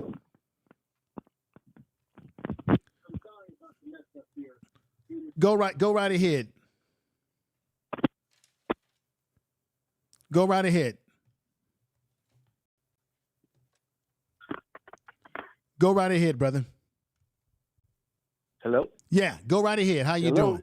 Hello. Yes, I'm here. Okay, we're going to go one at a time. I know there's other people on the line, so let each person say their piece, and then when you say your piece, then drop off, and then let the other person come on and say their piece. So, Robbie, am I talking to Robbie now?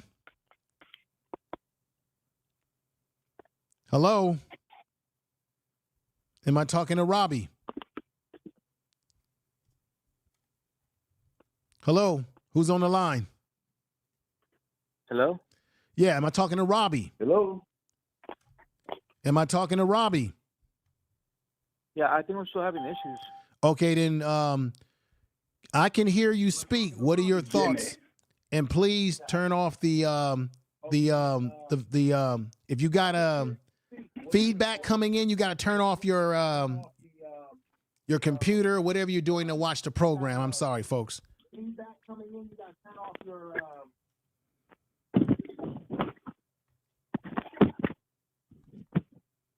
Okay. Who do we have?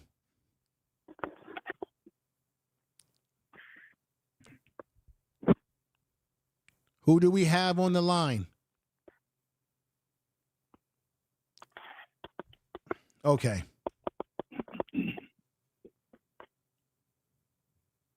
Who do we have on the line? Hello? Hello. Speak. Hey, Prime. Yes.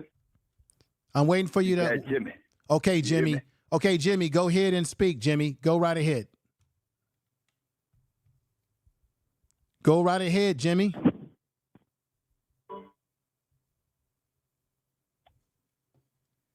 We're having some problems, folks. Go right ahead and speak, Jimmy.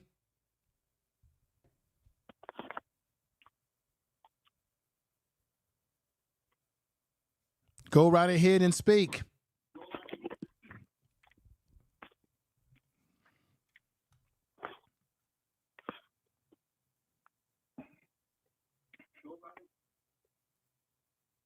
Go right ahead and speak.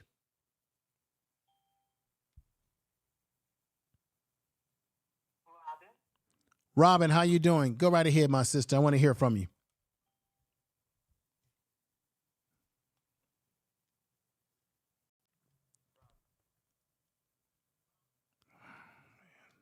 Having some problems. I don't know what is going on. I'm sorry if I don't know what's going on. Okay, are you there? All right, let me I'm doing fine. I had to reconnect my. There we go. Here we go. What are your thoughts about CU? I'm here. I can hear you. Okay, go ahead and speak.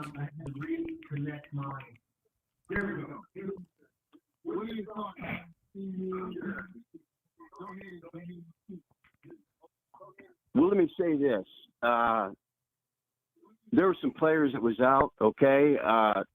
So let's not jump on the bandwagon of ridicule too quick. Coach Prime has done a fantastic job. Mm-hmm. I'm going to tell you something about this team. They will not be where they're at by this time next year. Let me just say that, okay? Mm-hmm. Great things are ahead. Stay on board. Just stay on board. That's all I can tell you because and with the recruitment, I think it's gonna happen like this. Those players that may be getting stolen away from other teams, don't trip because check it out. Would you rather have individuals coming, or do you want people that's going to want to come and play? That's going to be team players. No, I want people who are going to come and they're going to play and they're going to be dedicated because that's what Coach Prime says he wants. People that say, "Hey, how can I help you?" more than "How can you help me?" Right. No, I think that the team is going to get better. I think what's happened is that they had a lot of success in the beginning, and we got very excited about what happened in the beginning of the season, and we had to tamper our expectations because this is the first year. He does need to get some better players in certain key areas that I've spoke about, and I think things are going to be bright for the future because he does have some. We're forgetting that there are some good recruits that are coming in for next year and potential other transfers.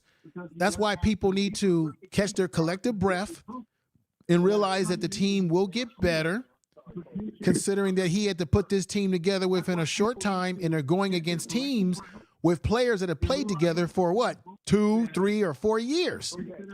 Got to keep that in mind. And he's going to have to reshape the coaching staff, most definitely. And so thank you for calling in.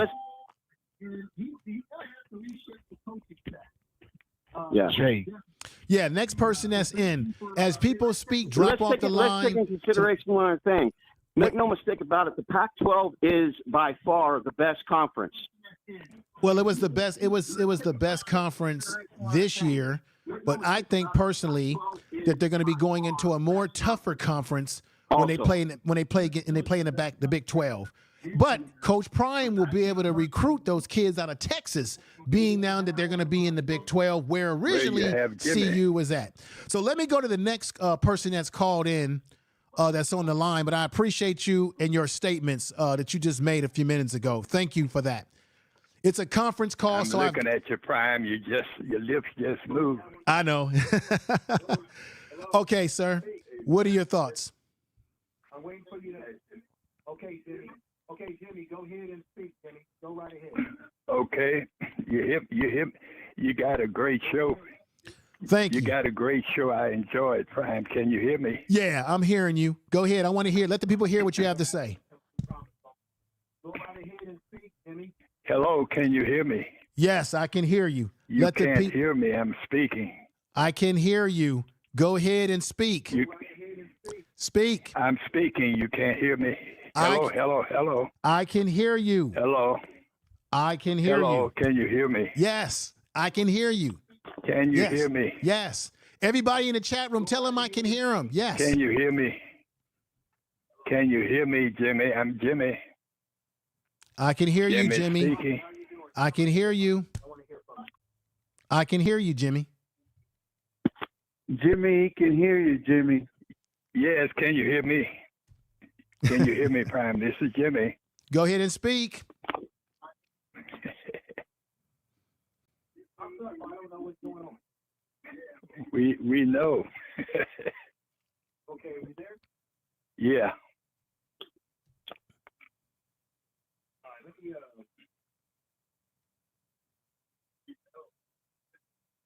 doing fine. I had to read. I'm waiting for you to speak.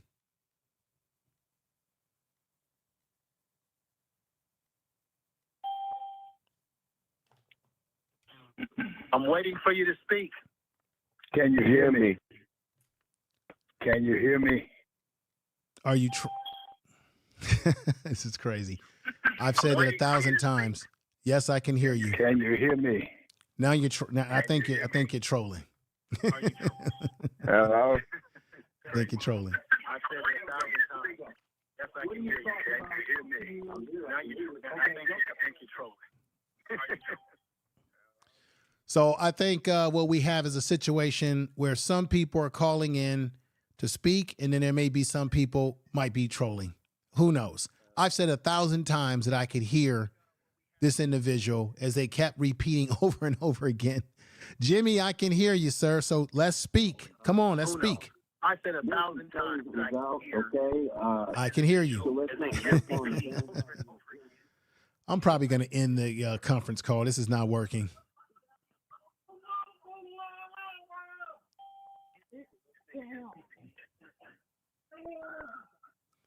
All right, who do we have on the line? Prime, try and move on to someone else. Yeah, I'm trying. Somebody, whoever can speak, go ahead, speak. Go right ahead. Go ahead. Go right ahead. Can you hear me? Hello? Yeah, go ahead, sir. Speak. Go right ahead. Go ahead, sir. Speak. Can you hear me? Hello? Yeah, go ahead, sir. Speak. I'm here with JC. Mm-hmm. Go ahead, sir. I was calling JC. Who's this? Hello? Hello. I'm here with JC. Go ahead and speak. Wait, how is it on there? Hello? Yes. How you doing? Deion Sanders. Blackburn. Go ahead. Hello? Hello. Go ahead and speak. Go ahead and speak. How you doing? Huh? Hello. Is this Prime Sports Media? Yes. Yes. What? Yes. Is this Prime Sports Media? Yes, it is. Go ahead and speak. Yes.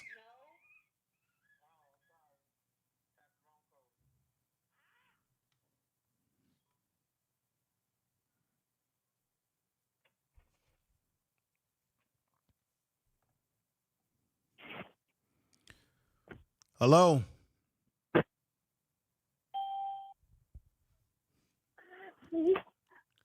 Hello, who's there? Jeff. All right, Jeff, go ahead and speak your piece about the team.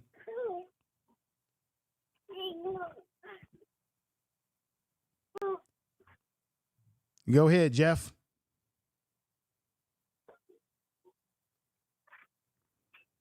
Go ahead. Go ahead, speak.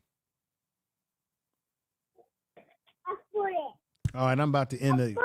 I don't care. I'm about to end the. Go ahead, sister. I can hear your baby in the background. What are your thoughts? Acknowledge Rick, and I'll start yapping. Go ahead. Go ahead. Speak. Go ahead, Rick. Go ahead. Go ahead, Rick. Go ahead.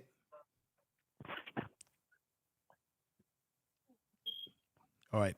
Yeah, I just seen this on another podcast. This guy Mike or Matt McChesney says he can come in.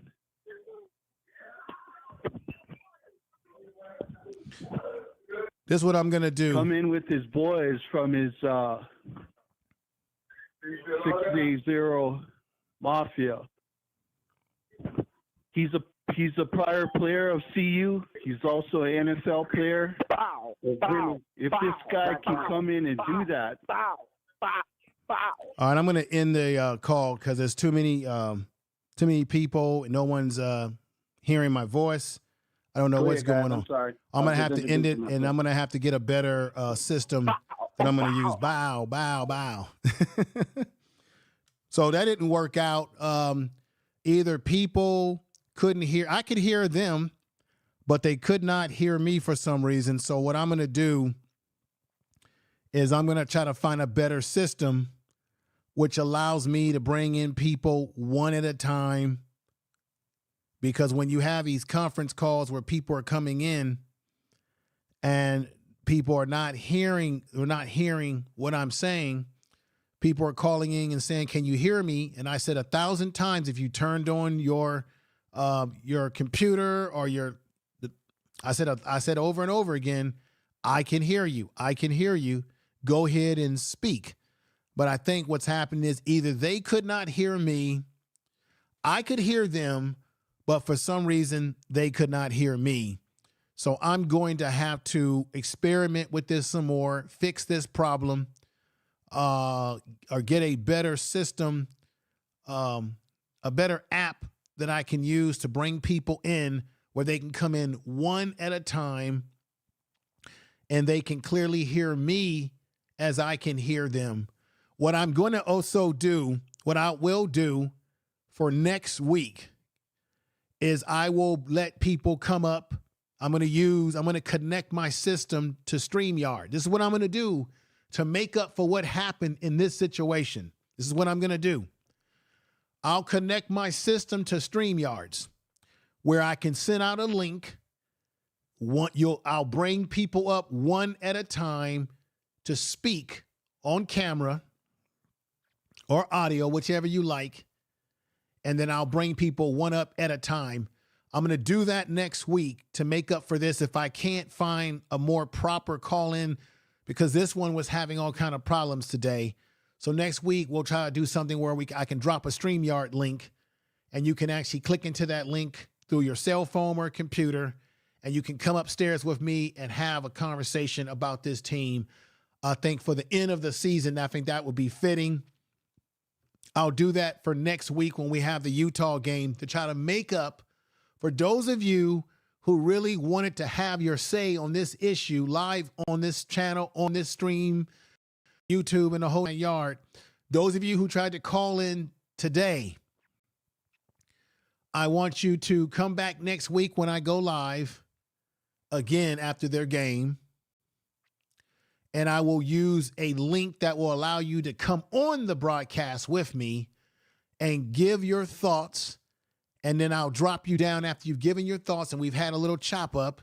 Then I'll bring the next person up and the next person up so that everybody has their say live on air on the platform with me talking about Coach Prime, CU, the players, the coaches. We're going to get it all. We're going to put it all out on the table next week. So I'm going to set that up. I'm saying that to everybody who tried to call in, who wanted something to say. I want to apologize to you for whatever the technical problems were that I was having with this stream in terms of this portion of the stream, technical problems with the call-in number, the whole 9 yard. I want to apologize to you for that. And for those of you who were trying to call in and had something honest to say, not people that were calling in trying to troll me, but trying to actually have the dialogue. So come back next week for that.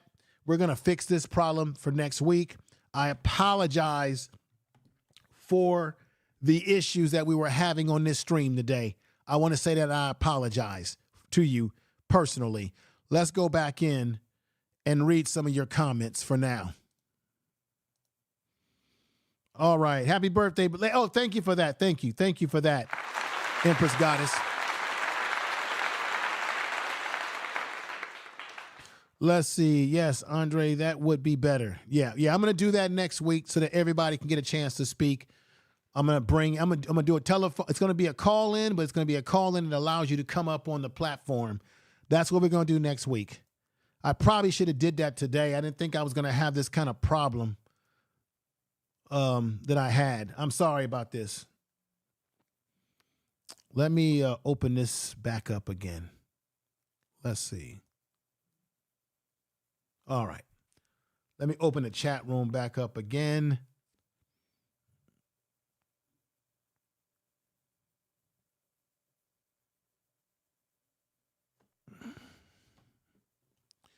There we go. Let me open this back up.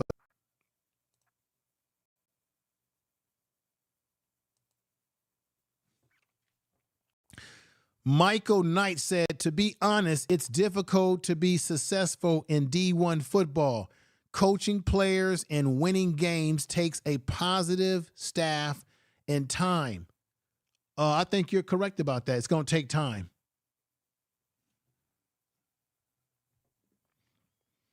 It's going to take time. All right, the V-Mix Social's coming back. Okay, it's coming back on. Here we go. All right, Miss Davis, I think, is just come in the house. Let me, she says, can we go back? Let me see. She said, can we go back to comments? Yeah, I'm going to go back to comments for a little while.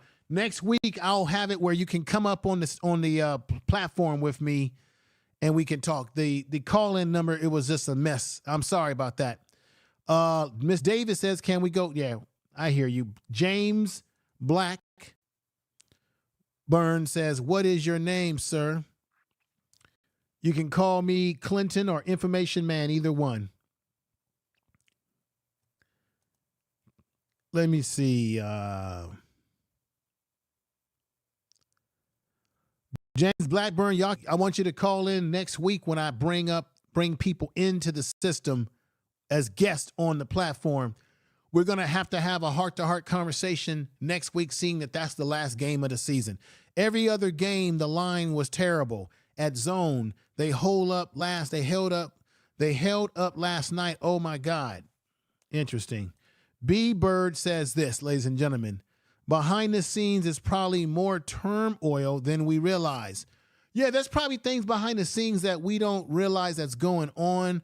I wouldn't deny that because, you know, football is an emotional game, and it can cause emotions in the locker room. It can cause emotions with coaches. It can sometimes cause people to finger point at each other, and I hope that's not going on, but you never know. Kevin Riley says this one hurts a little more than, or yeah, it does hurt. It hurt more. I agree with that point that you're making. Let's go to DDBB. B-Bird, I've noticed a significant change after he blamed them. I would not be surprised if other coaches show sympathy and bring some of those. Anything's possible. Anything's possible. Let me see. You could see the players, you who gave their best, and you could see the ones that did not. Yeah, Coach Prime said that last night, that there were some guys that totally gave up, and there were guys that played hard to the very end. That is exactly right, what you just said. Now we've got 3M TA3 who says the offensive line held up because Shador was not back there holding onto the ball. No. You're totally wrong. The other two quarterbacks came in the game and they were getting sacked. They were getting hit. They were terrible compared to Shador. What are you talking about? That's terrible. That statement that you just made is not a good statement. Everybody that watched that game last night, you saw the two backup quarterbacks. They were getting hit as well last night. The offensive line is a glaring problem. The two backups came in and they didn't look any better. And they were getting sacked at times too. Come on, let's be honest here. Stop it. Stop it with that. Just stop it. Okay, Jack, let me see what you're saying here. You block people who don't agree with you. Did anybody block you, Jack? Did anybody block you? Nobody blocked anybody today. I don't see anybody in my chat room being blocked. Who got blocked? Who got blocked, ladies and gentlemen? Nobody got blocked. I simply said, don't make personal statements. Make statements based in football. You sitting in here, coming in here, trolling, as you've been doing all day, saying that I block people who don't agree with me, and I haven't blocked anybody today. So you just lied. Nobody's been blocked. Get out. What's going to happen, Jack, is that you're going to get blocked because you just came in here lying. That's what's going to happen. You're going to be the one that's going to get blocked. Information is power. You're going to be the one that's going to get blocked because you've been coming in here lying all day long. Nobody in this chat room, none of the mods have blocked anybody. I've simply given people a warning. And that's all.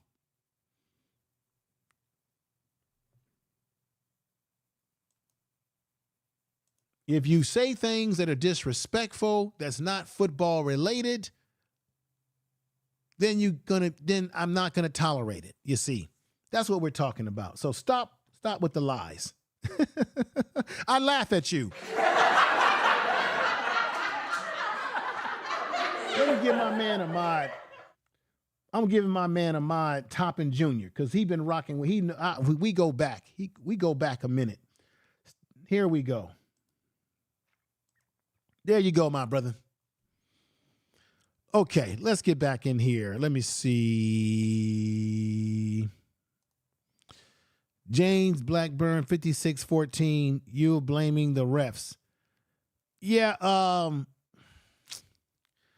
the only thing I said about the referees today was the one call. I think there were two situations where the receiver was holding on or pushing off on Travis Hunter, and the referee was right there and saw the whole thing and didn't throw any kind of flag. But then again, there was a scene where Travis Hunter had, threw out of bounds, pushed him on the Gatorade table. And then there was the one situation where Xavier Weaver was going down the sideline to try to catch the ball, and you had the Washington State defender grab his sleeves and held on to it, which you can't do that. Those were two calls that I mentioned, or one of them that I mentioned, that I thought the referees did a poor job. But the reason why they lost this game really had nothing to do with officiating. It had to do with execution, focus, turnovers, fumbles, 2 fumbles that they gave up. It had to do with Deion Sanders getting knocked out of the game early with the numb arm and the tweaking of the ankle. And then they had to bring in 2 backups that I don't know why they brought in 2 quarterbacks. That didn't make any sense to me. One of them, I thought number 23 was like an option quarterback, and he was terrible last night. They played poorly with the turnovers. The defense really wasn't on their A game last night. Travis Hunter had his moments against his matchup, but ultimately they lost this game because they just could not stop Washington State. They were on a tear last night.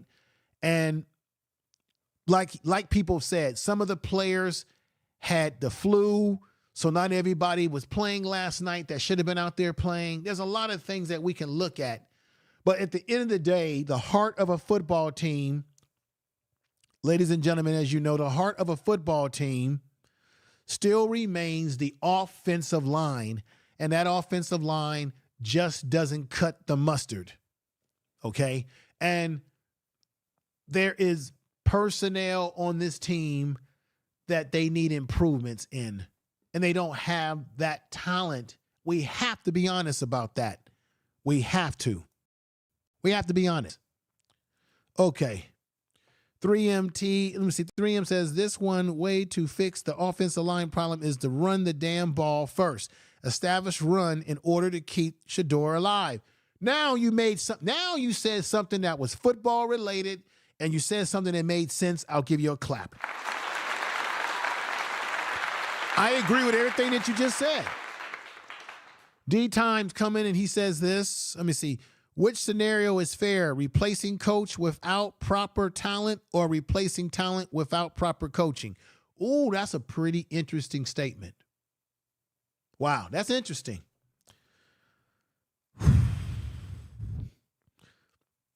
I'll tell you this. I don't care who the coach is. You can bring Bill Walsh back. I don't care who's coaching the team. If you don't have talent, you can't win. We have seen college coaches leave college football and go to the NFL and had poor, not very good NFL teams where they didn't have the right personnel, the right players, they didn't have the best players, and their little X's and O's did not do anything in the NFL. So you really have to have players to execute the X's and O's. And if you don't have those dogs, information is power. And you don't have those leaders, you ain't going to win football games. So even if you got a good coaching staff, a somewhat good coaching staff or not a good coaching staff, if you don't have good players, it don't mean nothing. Because good players do what? Good players can mask the ills of a football team. Good players can mask the problem. Case in point, Deion Sanders has what? Let's be honest about this. Deion Sanders has masked a lot of ills on his team. If it was not for Shador and the way he's been throwing the ball when he has time to get rid of the ball, this team would be in worse shape. Deion Sanders has thrown for 3,230 yards this year, 27 touchdowns, only 3 interceptions this year to lead the FSBS. If you don't, and you saw last night what things look like when Shador is not out there. Great players can mask the ills of a team. If you got 1 and 2 of them, if you got 3 of them, or if you got 7 to 8 of them, or 7 to 9 of them, as Coach Prime said, that can really, and I'll say really again, can cover up the ills of the team wherever the weaknesses are on a football team. Because great players hide the flaws of a team when you've got many great players or a few great players. Damn, Tennessee scored on the first play of the game against Georgia. Okay. Well, we're not talking about Georgia right now, but I understand it's college football. Brother Junior says Kamani McLean got to be more disciplined. Right. Cameron Ward was testing him over and over again. Right. Yeah. Well, Kamani is still going to get better, Brother Junior, Topping Junior. He's going to get better. This is his first year. He don't even have his college football body yet, brother. So he's got to get in that weight room, get stronger. He's probably going to get, I bet you he's going to get taller. He's going to probably grow some more, right? And then he's going to work on technique. So when he comes in for next year, his technique will be better.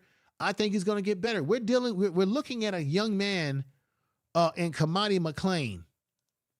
And we got to be honest about the young man who is fresh out of high school, going up against guys who have been playing college football longer than him. So he is still, to a certain degree, getting acclimated to this level of football. Let's put him up here right now.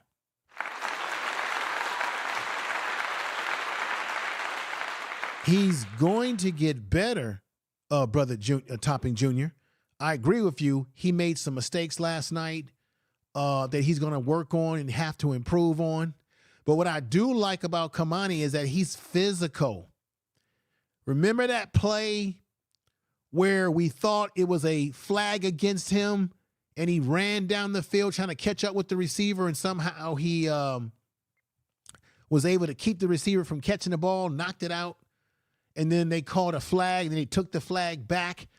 I liked his attitude in that situation, that he has a no-quit attitude. He's got a little bit of swag. He got swagger to him. He's got a little dog in him. He's a little nasty out there. He likes to get physical. You need those type of defensive backs to reshape the identity defensively of this football team, right? Once again, this young man right here, Dylan Edwards, they got to get Dylan back to the way he was playing. The way he was playing against TCU when he did all of this. What did he have? 3 touchdowns in that game? I mean, he was all over the place. They got to get back to that. And they should have ran Savion more than they did, because in the beginning, Savion was having success. And they completely abandoned the running game, which really in the end became the Achilles heel, you see, of this team. They're going to have to reshape the roster. Coach Prime is going to have to assess where he's made mistakes, where he has not made right decisions as a head coach. He's going to have to evaluate the position coaches on this team. We have to, in my mind, hope that Travis Hunter doesn't decide to jump into the draft and that he comes back for another year to display his talents. Okay?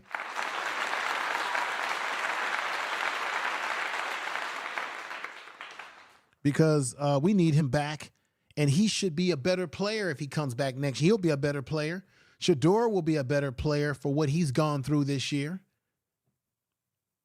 We got to be honest.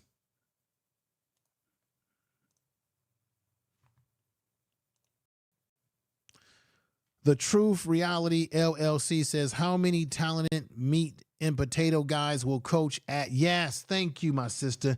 He needs meat and potato guys on that offensive line and on the defensive line as well. One area that I think is a glaring weakness on the defensive line, they need to improve their defensive tackles. Defensive tackles are the guys that control the center of the defensive line when it comes to people being able to yak down the middle on you. So they got to improve the defensive interior of that defensive line. That means you got to get the beef and potatoes guys. Jeffrey Bay has come in the house saying Prime knows he has to make adjustments. Thank you.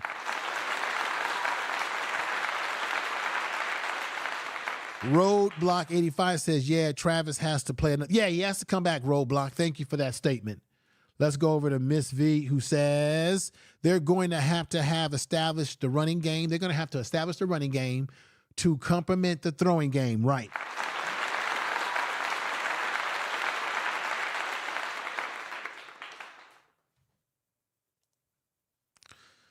B-Bird, he put them together, but he ain't playing.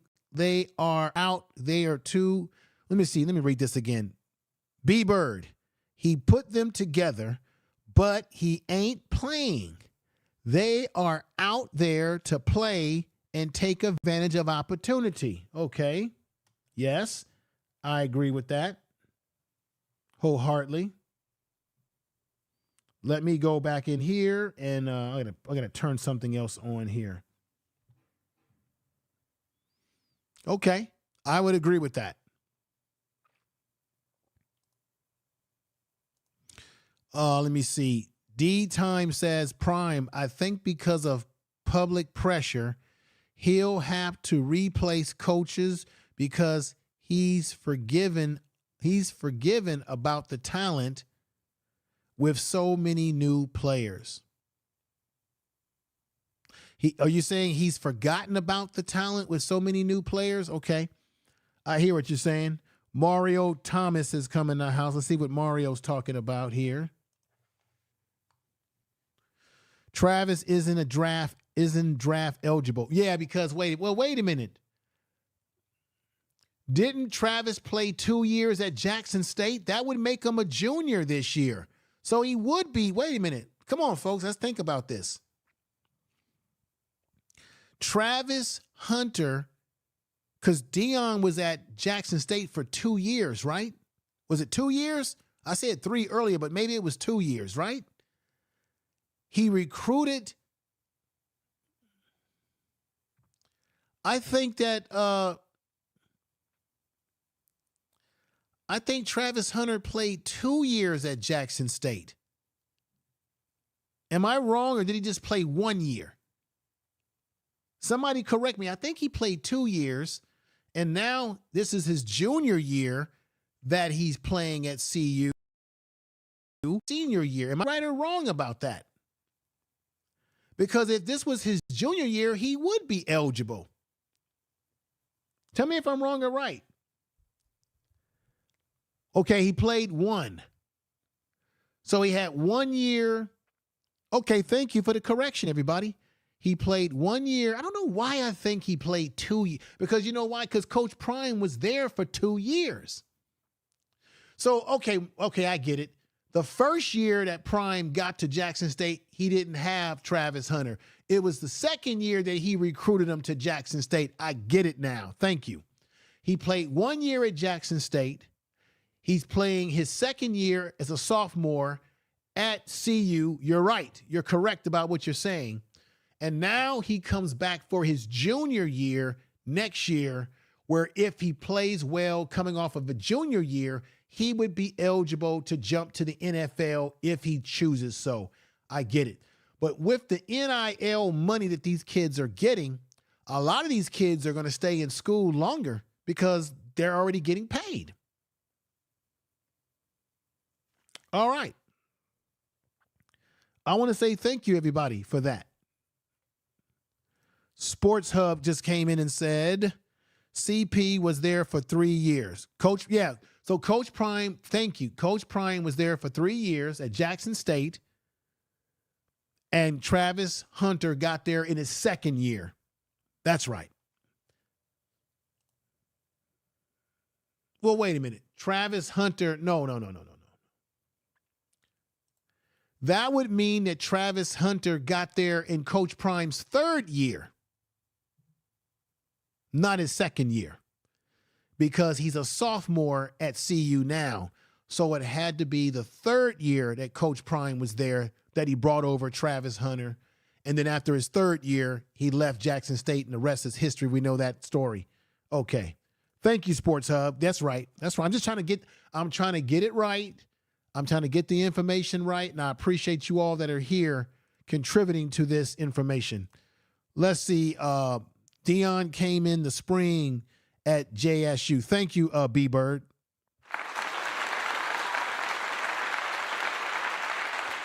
"3M says, tell you everything. It's the coaching." We'll see. We'll see how it all pans out, everybody. He's got there. He got there his last year, which was the third year. Thank you. Because Coach Prime spent 3 years at Jackson State. Let me see what else we got in here. Oh, we got Love. Love is in the house. How you doing, my sister? Thank you. And once again, everybody, for those of you that are coming in late, I tried to have people call in on the phone line, and it was sort of a disaster. It didn't work out because either I could hear them, but they couldn't hear me, and it was a problem. So next week, I'm going to use StreamYard to bring people up with me to have live conversation on the broadcast. So be prepared for that next week. And when I drop that StreamYard link, you can use your cell phone, you can use your desktop to come on board, you can use your laptop, whatever you got at home to come up, say your statements. We can chop it up for a little bit, and then I'm going to bring the next person up and the next person and the next person one at a time so that everybody can say what they got to say without anybody cutting into what they're saying, so that they can freely say their thoughts, and then I can bring the next person up to freely say their thoughts. So next week, this problem is going to be it's going to be fixed. We're going to fix this issue. Let's see. Lonell says CP hit Coach COVID. Remember? Yeah, that's right. Because you had the whole COVID. Yeah, you're right, brother. Thank you for coming in with that statement. And Topping Jr. Hey, and brother Topping, make sure you come back next week, brother. So that I need you to mod, but I need you to come up and speak your piece. Toppin Jr., you look like a brother who's played some football yourself, but I want you to come in next week and give your thoughts. Same thing for James Blackburn. I want you also come up. Everybody come up. And those people who tried to call in and were having problems, technical problems were happening, and it was, kind of embarrassing that I was having those issues. I want you to come up and speak your mind. Same thing for D time. I want you to come up when I drop the link to invite you up on the platform with me to speak your mind as well. Whoa, he's talented for a second-year player. Yeah, he's very talented. He's in it. I think he's obviously a guy who's going to the NFL. Let's read. Bay says Prime won 2 championships at Jackson State. He won 2 championships, but his one regret is that he wasn't able to win the HBC National Championship. I thought that he was going to win it last year and that year, and I was, it was tough to see him lose that championship. Let's see. We got Foster who says, must be the mom. Oh, yeah. Okay, must be the money. Okay. I think I'm going to end the stream, everybody. I think I've been on here long enough. Everybody has had a chance to speak their mind.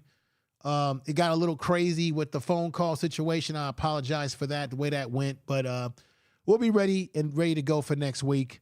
And I appreciate you all. I'm going to give you all a clap.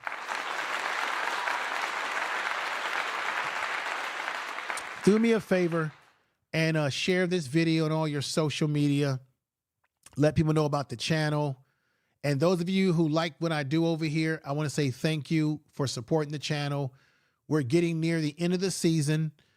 During the off season, what I'm going to do on this channel during the off season is that I'm going to upload short videos telling you who's coming through the transfer portal, who he's recruited, if there's any new coaches changes, anything that's going on with CU during the off season. I will talk about it on this channel, and I will have live streams to let you all come up on a panel to talk about what they need to do to get better for the following college season. So I really want during the off season to have a lot of interaction with you all in the chat room and those listening to be able to come up on panels and speak your mind and give your critiques as to how they need to prepare for the next season and get better. Any and everything that happens during this off season, I'm going to talk about it on this channel, upload short, uploaded videos. Thank you for watching those uploaded videos. And I'm going to be doing some live streams so that I can get you as the audience more involved with this channel. Okay. So that's my goal going into not only after the off season, but the next season is to get people more interactive with the show where I can have people come up on the panel and speak live to the people on the panel, on the platform, to the people about your opinions about the team. Now, this is the deal. I don't have a problem with people having constructive criticism about this football team. Constructive criticism is not a problem. It's just that I don't like when people get into the personal stuff like, oh, Coach Prime is a clown and all that sort of stuff, right? I don't want that. Let's stick to football talk, football critiques, fair critiques, not, oh, he's a clown or we don't want to get into the personal stuff. Stick it to the football. So I'm looking forward to hearing what you all have to say next week. And when I do those future panels, or at least having people come up to speak their mind about what CU needs to do. So I appreciate you all.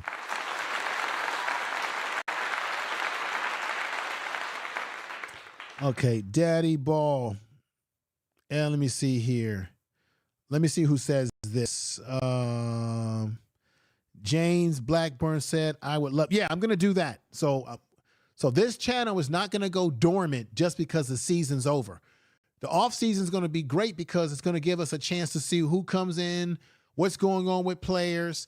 I'll be able to talk about I'll be able to bring up whatever's going on within football, changes that are going to happen in football. Remember, they're going into the Pac-12, so we're going to do some analysis about not the Pac-12, the Big 12.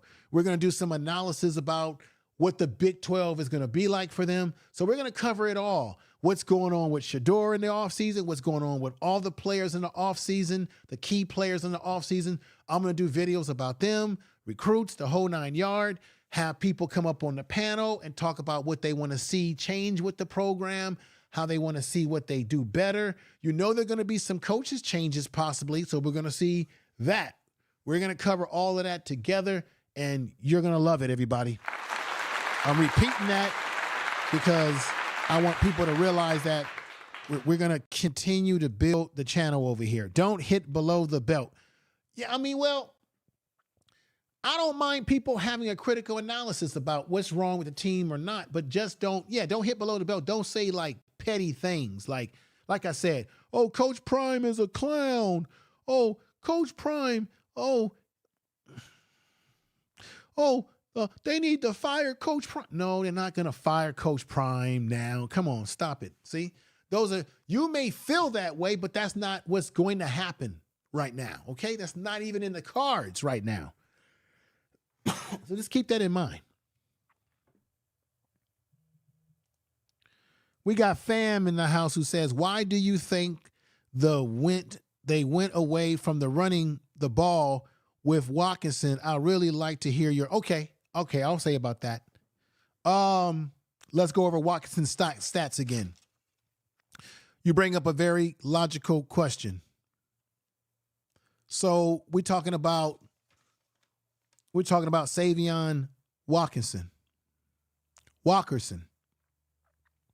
He had what did he have? He had 13 carries for 42 yards, longest run 23 yards. He had 2 receptions for 29 yards, longest reception for 18 yards. The reason why I think they got away from Savion is because they were down. Remember, in the beginning of the game, they were running the ball and doing well running the ball so far with Savion. All of a sudden, Washington State goes out to a 7-0 win. But no, nothing to fear. They could still run the ball. But then all of a sudden, what happened? Washington State goes up 14-0. Uh-oh, panic is now starting to set in. Why did panic set in? What happened? On special teams, these are the phases that Washington State beat Colorado in last night. They beat them in the phases of running, passing, and special teams. I think 3 or 4 phases, maybe defense as well. What happened?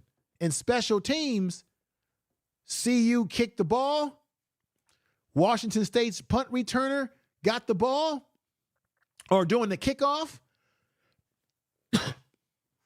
Where's my water? I forgot to bring my water over here. And what happened? On special teams, they gave up he ran that ball for 90 yards, almost 100 yards, about 90 yards or so. And what happened? The guy ran the ball back for a touchdown. So what happened? They got Washington State scored in the beginning with 7, then turned around, scored 14.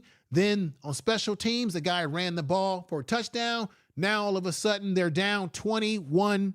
Tell the truth. At that point, they abandoned the running game because when you run the ball, what does running the ball do? It takes time off the clock. So they panic and decided to throw the ball, spread them out, throw the ball. But what was happening? Every time they ran, when they were trying to run the ball, they would throw the ball on first down, and now it's 2nd and 10. They run the ball and get a few yards. Now it's 3rd and 12, 3rd and 13. Now, as I said earlier in the show, as Coach Hayes had broke down on his show last night, they're playing behind the sticks. Now the quarterback has to hold on to the ball longer to allow his receivers to run their deeper routes because they're playing so far back from the sticks of the first down.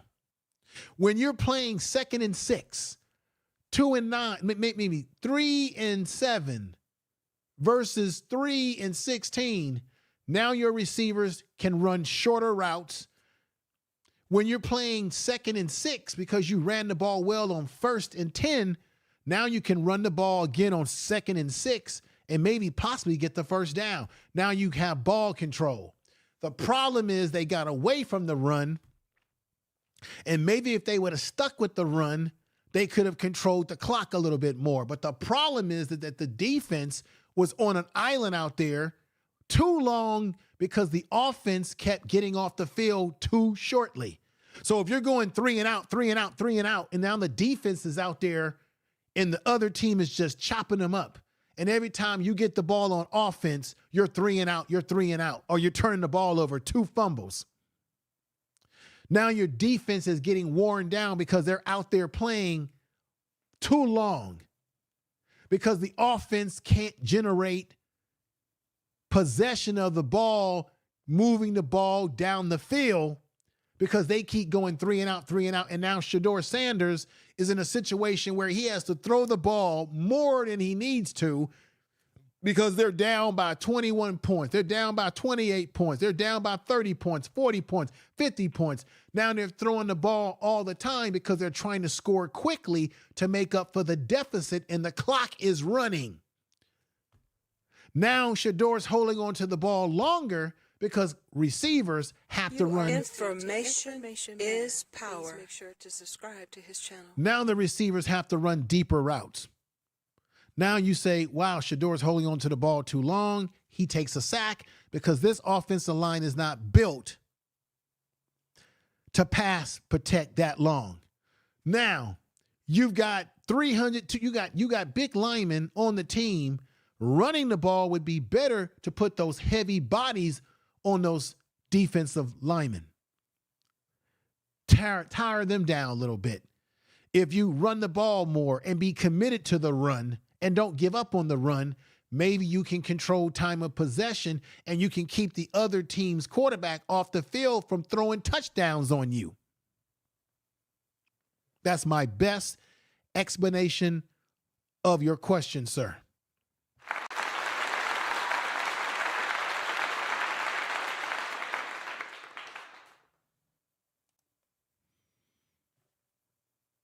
They were out of sync. That's right, James. That's right. They were out of sync.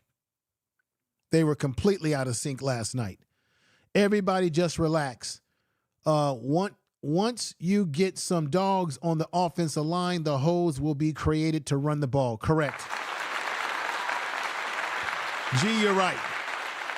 You're right, and I'm with you on your statement. I agree with your statement. Put those sevens in the chat room. That was a good point that he made, and I agree with that.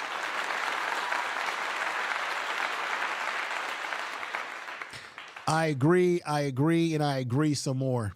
So, folks, with that said, I'm about to end this podcast today. We're going to get ready to get on out of here. I appreciate all of you coming over again and supporting the channel and doing what you do.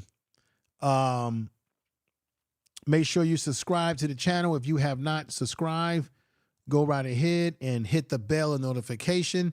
I would appreciate that so much, so much. Thank you for what we call watching today. Thank you for watching. And I want to say, make sure you leave a like and a comment on this video and subscribe, as you see right there. I want you to make sure that you subscribe or follow me on the Spreaker podcast platform, or even on Spotify or iHeart Radio podcast. Most definitely. Make sure you check out the Facebook page to this channel, the Prime Sports Media page.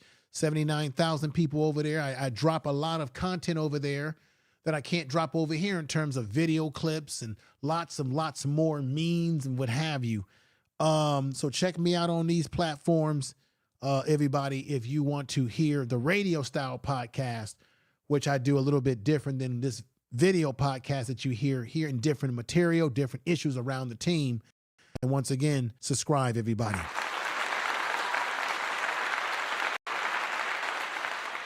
Once again, I think Shador Sanders' health is more important than anything else right now. I hope that he gets better. I would like to see him play next week, but not at the expense of his long-term health, everybody. Not at the expense of long-term health do I want to see him out there playing if he's not healthy, because enough damage to his body, in my opinion, is enough, and he doesn't need to be out there getting banged up in the way that he's been banged up with this offensive line that just can't. And this is the scary thing about it. Do you know that Utah has a way better defense than Washington State? They're probably one of the best defensive teams in the Pac-12. In the Pac-12 has, as a caller said earlier today, the Pac-12 has been a very dominant conference this year, but we know that still games have to be played and guys have to give effort. Coaches have to make better execution. And I want Shador to be healthy. You know, is there a chance that he may not play this game? There could be a chance, but it depends on how he feels. Coach Prime has already told us he doesn't just give up. So we'll see what's going to happen, folks. Everybody out there, you take care. Tell somebody that you love them. We're going to make it do what we make it do.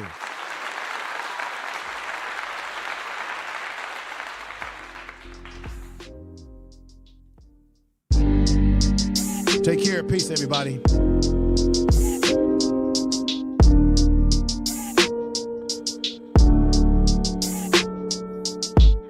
Staying on my mind on the usual.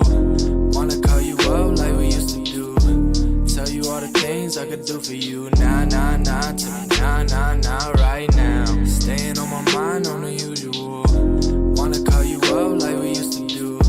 Tell you all the things I could do for you. Nah, nah, nah, to me, nah, nah, nah, right now. I've been feeling like a loner lately. Been a minute since I woke up feeling sober. When awake, I'm seeing nightmares. Sleeping, you are right there like you never left. And I am hoping that you might care. Change on me.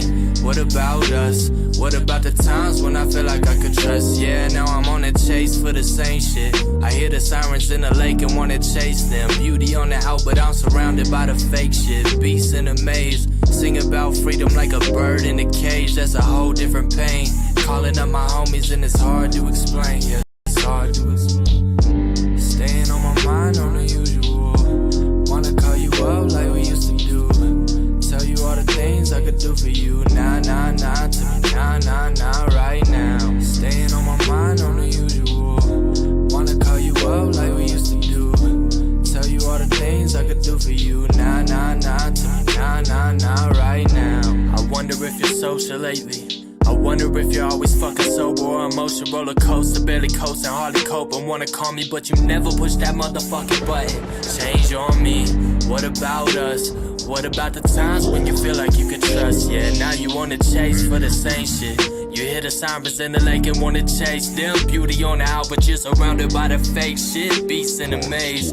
Sing about freedom like a bird in a cage. That's a whole different pain. Calling up your homies and it's hard to explain. Yeah, it's hard to explain. Staying on my mind on the usual. Wanna call you up like we used to do. Tell you all the things I could do for you. Nah, nah, nah, to me, nah, nah, nah, right now. Staying on my mind on the usual. Wanna call you up like we used to do. Tell you all the things I could do for you. Nah, nah, nah, to me, nah, nah, nah, right now.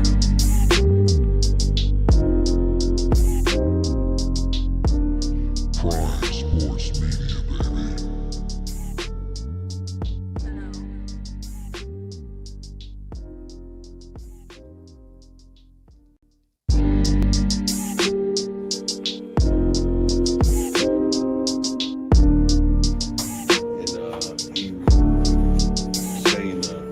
Staying on my mind on the usual. Wanna call you up like we used to do.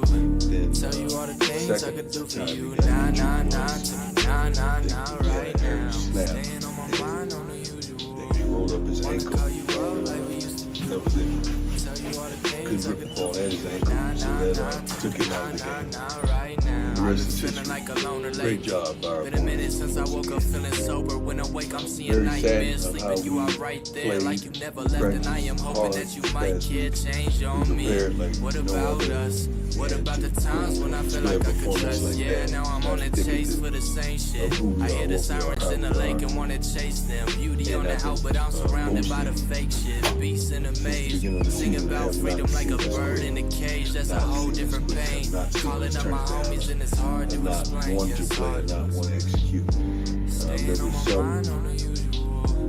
Wanna plays call in you the up first like half we that used I to didn't see do. the passion. Tell that I you all wanted the to see things I when could he do for came in. you. Nah, nah, nah, Got on him a little bit of a hard time. right now. Staying on my mind on the usual.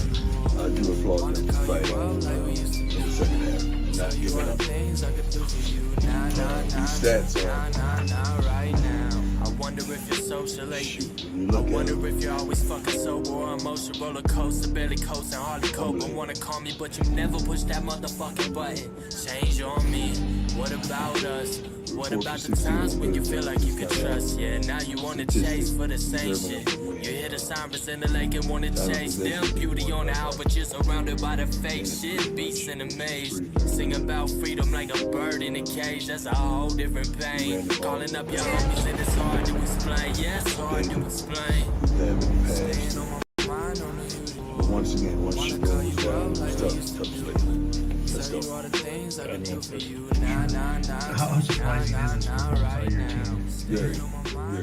Because it's not who we are. Still trying to figure out our identity, trying to figure out who we are in turbulent times. And I still don't know. After all these weeks, I still don't know. What was the message in the locker room? Feels like there's been a couple times this year we've had to go to, who's going to be Pride in the second half. Yeah. Go back to that well again. Yeah, it was a lot similar to who's gonna show up, hold each other accountable, make sure your teammate goes out there and give everything. And I'm sorry, my head is throbbing right now. Make sure your teammate go out there and give everything that they have. So it was a sound message. They responded. Coach, you guys obviously today, fall short of a bowl game appearance, but this program set, so much higher. How do you still learn from a season like this where you guys still have a lot more production? Yeah. I mean, if you compare it to last year, we try to compare it to what we're capable of, and we're falling short of what we're capable of, and that's the tough thing. That's tremendously tough to digest.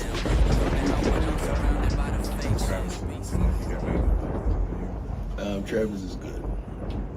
Is there any thought to maybe shutting Shador down the rest of the way? Shador's not that kind of player that he wants to shut down. He wants to finish with his teammates. I'm pretty sure. I haven't talked to him about it, but I'm pretty sure he wants to finish. As you review the second half of this tape and go into next week against Utah, how much are guys kind of auditioning for where they stand going into the offseason? I don't know about audition, man. We trying to win. We're just trying to win a football game. I don't know about the auditions. We're trying to win. Is this the toughest stretch of your coaching career this far? Oh, this is the toughest stretch of my life.